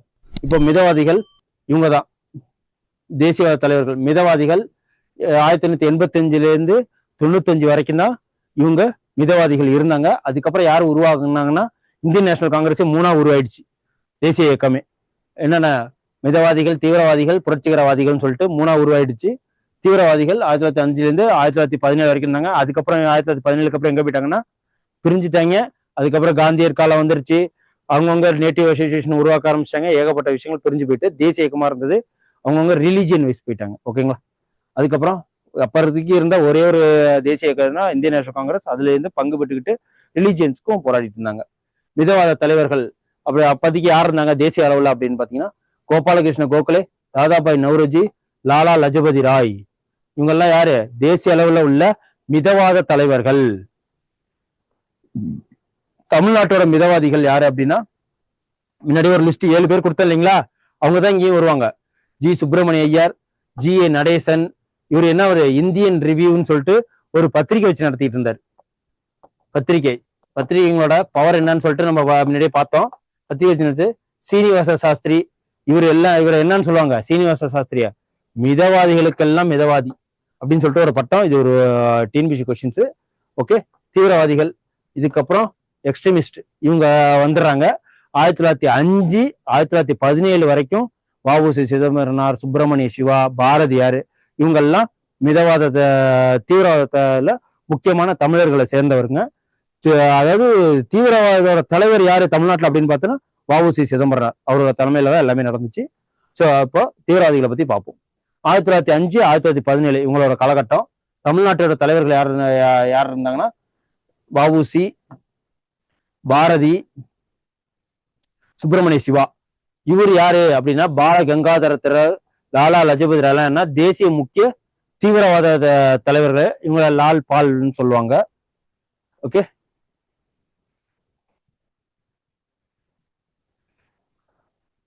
பிபின் சந்திரபால், பால கங்காதர திலகர், லாலா லஜபதி ராய், பிபின் சந்திரபால். 1 2 3 இவங்கெல்லாம் 3 பேரும் தேசியவாத தலைவர்கள். நம்ம தமிழ்நாட்டில் யாரு அப்படின்னு இருக்காங்கன்னா வ.உ.சி. சிதம்பரனாரு, பாரதியாரு, சுப்பிரமணிய சிவா. ஓகே, இப்ப தமிழ்நாட்டில் உள்ள தலைவர்கள்லாம் யாருன்னு பார்ப்போம். அதுக்கப்புறம் 1905 இந்த தீவிரவாத இயக்கம் உருவாகிறதுக்கு உண்டான காரணம்னு ஒண்ணு இருக்கு. இந்த கர்ஷன் பிரபுங்கிறவர் என்ன பண்ணியிருப்பாரு? வங்காள பிரிவுன்னு ஒன்று பண்ணியிருப்பாரு. வங்காள பிரிவு எது அப்படின்னா இந்துக்கள் தனியா முஸ்லீம் தனியா பிரிச்சிருவாரு. ஆனா அவர் சொல்ற காரணம் என்னன்னா அட்மினிஸ்ட்ரேஷனுக்காக, நிர்வாகத்துக்காக பிரிச்சுன்னு சொல்லுவாரு. அது பிரித்தாளும் கொள்கை தான். அதாவது எப்படின்னா இந்துக்கள் தனியாவும் முஸ்லீம் தனியாவும் பிரித்தாளும் கொள்கையை யூஸ் பண்ணியிருப்பாரு. அதை இவங்களுக்கு பிடிக்காம இவங்களோட மன குமுறல்னால இது தீவிரவாதிகள், மிதவாதிகள் எந்த ஒரு ஸ்டெப்பும் எடுத்திருக்க மாட்டாங்க. அதனால தீவிரவாதிகள் பிரிஞ்சிருவாங்க. இது எங்கன்னா ஒரு அடிதடி சண்டை நடக்கும். இங்க சூரத் மாநாட்டு இந்திய தேசிய காங்கிரஸ் மாநாட்டு நடந்துட்டு இருந்துச்சு இல்லைங்களா? அந்த இடத்துல ஒரு பிரச்சனை வரும். அந்த பிரச்சனையில மிதவாதிகளுக்குள்ளே ஒரு சண்டை வந்து அப்பதான் பிரிவாங்க, தீவிரவாதிகள் மிதவாதிகள்னு சொல்லிட்டு. அந்த தீவிரவாதிகள்ல பிரிஞ்சவங்க தான் இவங்கெல்லாம். லால் பால்னு சொல்லணும் இல்லைங்களா? அவங்கெல்லாம் மிதவாதிகளா இருந்து தீவிரவாதிகளா ஆனவங்க. அதுலதான் அப்பதான் ஆரம்பிச்சது சுதேசி இயக்கம். இந்திய நாட்டு மக்கள் தயாரிச்சதை இந்திய நாட்டு மக்கள் யூஸ் பண்ணோம். எக்ஸாம்பிளுக்கு காதி, இந்திய உணவுகள், இந்தியாவோட ஆடைகள், இந்தியாவோட இந்த உப்பு, அந்த மாதிரி இந்தியர்கள் தயாரிச்ச பொருளை இந்தியர்கள் யூஸ் பண்ணணும், ஃபாரின் பொருளை யூஸ் பண்ணக்கூடாது, அந்நிய பொருளை அப்படிங்கிறது. அதுதான் இந்த சுதேசி இயக்கம். அப்புறம் இந்திய பொருட்களை ஆதரியுங்கள்ங்கிற ஒரு முழக்கம் ஏற்பட்டுச்சு. அதுல உள்ள முக்கிய தலைவர்கள் யாருன்னா வ.உ. சிதம்பரனார், சுப்பிரமணிய பாரதியார், சுப்பிரமணிய சிவா. இவங்க 3 பேரும் மிக மிக முக்கியமானவங்க. ஓகேங்களா? இதுல வ.உ. சிதம்பரனார்ங்கிறவர் 1872 திருநெல்வேலியில பிறந்திருப்பாரு. சுப்பிரமணிய பாரதம் எட்டயபுரத்துல பிறந்திருப்பாரு. அவர் 39 வயசுல இறந்திருப்பாரு. ஆனா அதுக்குள்ளேயே வந்து அவர் எல்லா சுதந்திர பாட்டுகளையும் எழுதி ரொம்ப தமிழுக்கு நிறைய தொண்டு ஆற்றியிருப்பாரு. இந்திய மக்களுக்கும் தமிழ்நாட்டு மக்களுக்கும் சுதந்திர வேட்கையும் ஊட்டியிருப்பாரு. அப்புறம் சுப்பிரமணிய சிவா, இவங்க தான். இப்போ வ.உ.சியை பத்தி பார்ப்போம். அப்புறம் பாரதியார், அப்புறம் சுப்பிரமணிய சிவா. இன்னைக்கு அந்த அளவுக்கு மட்டும் கிளாஸ் பார்ப்போம். இப்போ வ.உ.சி என்ன பண்ணாரு அப்படின்னா, சுதேசி இயக்கத்தோட சுதேசி இயக்கம்னு சொல்லிட்டு அதோட தலைவரே யாரு தமிழ்நாட்டுக்கு அப்படின்னா இவர் தான். இவர் ஒரு கப்பல் கழகம் ஒன்று ஆரம்பிச்சாரு, சுதேசி கப்பல் கழகம். ஓகே,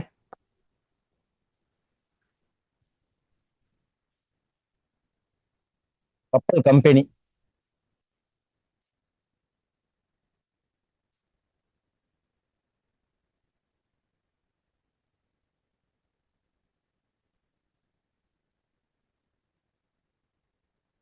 இவர் ஒரு கப்பல் கம்பெனி ஒன்று ஆரம்பிச்சாரு. அந்த கப்பல் கம்பெனி என்னன்னா இந்திய, அதாவது சென்னைக்கும், அதாவது இந்தியா தமிழ்நாட்டுக்கும் கொழும்புக்கும் இப்ப இருக்கிற இலங்கைக்கும் ஒரு போக்குவரத்து அப்படின்னு சொல்லிட்டு ஸ்டீம் இன்ஜின் கப்பல் ஒன்று ஆரம்பிச்சாரு.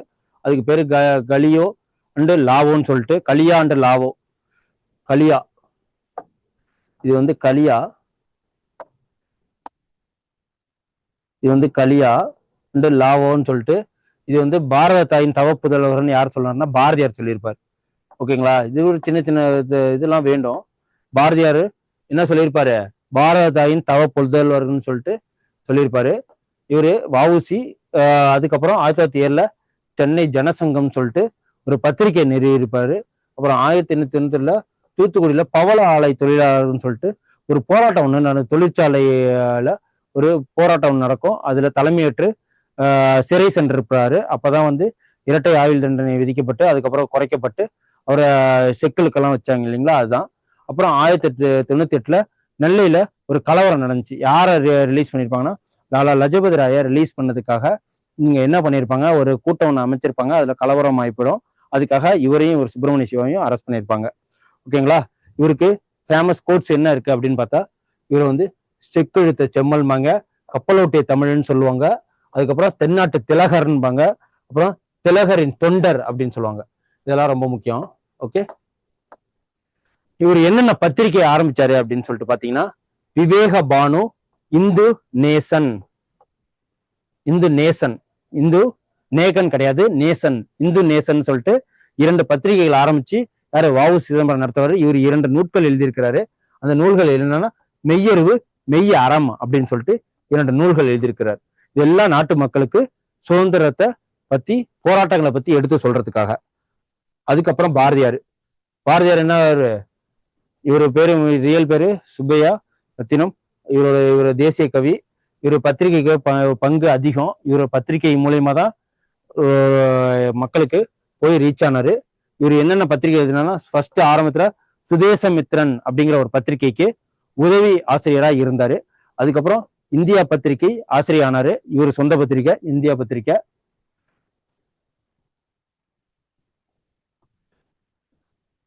சொன்னீங்களா, சக்கரவர்த்தினி அப்படின்னு சொல்லிட்டு பெண்களுக்கான முதல்ல ஒரு பத்திரிகை எழுதினது இவர் தான், சக்கரவர்த்தினி.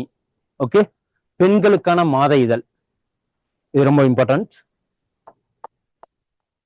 அப்புறம் விஜயா பத்திரிகை, இது விஜயா பத்திரிகை இது மாத இதழா இருந்துச்சு. அதுக்கப்புறம் தினசரி நாளிதழா காலப்போக்கில் மாறிடுச்சு. அதுக்கப்புறம் புதுச்சேரியில் தஞ்சம் புகுந்தார், இந்த மாதிரி ஒரு இதெல்லாம் நடக்கும்போது, இந்த கலவரம் 1908ங்கிற வாக்குல இவரை அரெஸ்ட் பண்ண சொல்லி வந்த பிறகு புதுச்சேரியில போய் தஞ்சம் புகுந்துட்டு நிறைய பத்திரிகை கட்டுரைகள்லாம் எழுதியிருக்கிறாரு. அந்த இதுல உள்ள ஒரு இதுதான் பாலபாரதம், சூரியோதயம். இதெல்லாம் எங்க இருந்து எழுதியிருப்பாரு, சுதந்திரத்தை பத்தி புதுச்சேரியில் எழுதியிருப்பாரு. ஓகே, அப்புறம் வந்தே மாதரம் பாடல் தமிழில் மொழிபெயர்த்தது இவர் தான். வந்தே மாதரம் பாடலை இந்த வந்தே மாதரம் பாடல் ரவீந்திரநாத் டாகூர் எழுதினா அந்த பாடல்கள் தான் தமிழ்ல மொழிபெயர்த்திருப்பாரு. அதுக்கப்புறம் சுதேசி கீதங்கள் அப்படின்னு சொல்லி நிறைய பாடல்கள்லாம் நிறைய எழுதியிருக்கிறாரு. அப்புறம் தேசிய உணர்வை தூண்டுறதுக்கு இவரோட எழுத்து வந்து ரொம்ப உதவியா இருந்தது. ஓகே. அப்புறம் 1908 தப்பித்து புதுச்சேரி செல்லுதல், கைது. அதுக்கப்புறம் அங்க போயிட்டு கடலூர்ல போய் மாட்டிக்கிட்டாரு.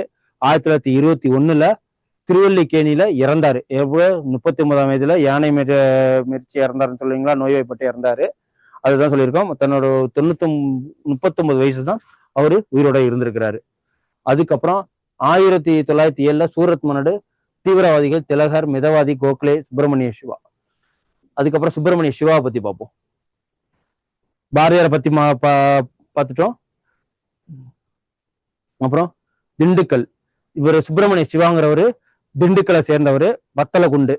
இவருக்காக என்ன பண்ணாங்கன்னா, இவருக்கு தொழுநோய் வந்துச்சு. இவர் சுதந்திர நிறைய போராட்டங்கள்லாம் பண்றாரு, கூட்டமைப்புலாம் பண்றாருன்னு சொல்லிட்டு இவரை அந்த வஉசியோட சேர்ந்துட்டு பண்றதுனால இவரை ஜெயிலில் போட்டுருவாங்க. மனித மலங்கள்லாம் அள விட்டதுனால இவருக்கு நோய்வாய்ப்பட்டு லெப்பராசி அந்த நோய் வர ஆரம்பிச்சிச்சு. லெப்ராசி அந்த நோய் வர ஆரம்பிச்சதுனால இவர் என்ன பண்ணிட்டாரு, தொழுநோய் வந்ததுனால அதுக்கப்புறம் ரிலீஸ் பண்ணி இவர் என்ன பண்ணிட்டாரு, அதுக்கப்புறமும் சும்மா இல்லாம ட்ரெயின் ஏறி போய் எங்க பார்த்தாலும் பிரசுரம் கொடுக்கறது, கூட்டம் கூட்டுறது, கூட்டத்துல பேசுறது அப்படின்னு இருந்துச்சு.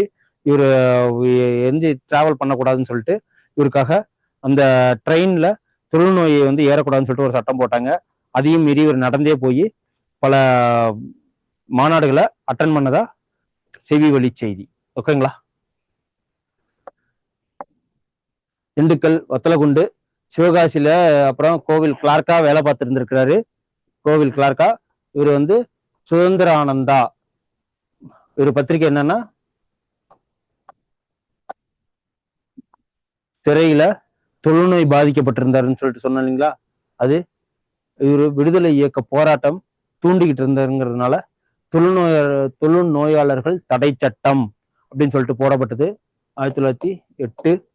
அப்புறம் பாப்பாரப்பட்டி பாரதி ஆசிரமம் அப்படின்னு சொல்லிட்டு ஒரு ஆசிரமத்தை சொன்னார். இது பாரத தாய், பாரதிங்கிறது பாரத தாயை தான் குறிக்குது. ஓகேங்களா. இது பாரத தாய் பாரதி ஆசிரமம் அப்படின்னு சொல்லிட்டு ஒன்று ஆரம்பிச்சாரு. இந்த பாரதிங்கிறது பாரத தாயை குறிக்கிறது. அப்புறம் பாப்பாரப்பட்டில ஆரம்பிச்சாரு. அதுக்கப்புறம் இவர் எழுதின பத்திரிகைலாம் என்ன அப்படின்னு சொல்லிட்டு பார்த்தீங்கன்னா, பிரபஞ்சமித்திரன், இந்திய தேசாந்திரி, ஞான பானு. ஓகேங்களா. இந்த 3 பத்திரிகை யாரு, சுப்பிரமணிய சிவா எழுதினாரு. தமிழ்நாட்டில் புரட்சிகர தேசியவாதிகள், இவர்களோட பங்கு அப்படின்னு சொல்லிட்டு யாருன்னா, இது வரைக்கும் தீவிரவாதிகளை பார்த்தோம். புரட்சிகர தேசியவாதிகள் அப்படின்னு சொல்லிட்டு ரொம்ப இதுல இதோட தலைவர் யாருன்னா அரவிந்த கோஷ், தேசிய தலைவர். இவங்க என்ன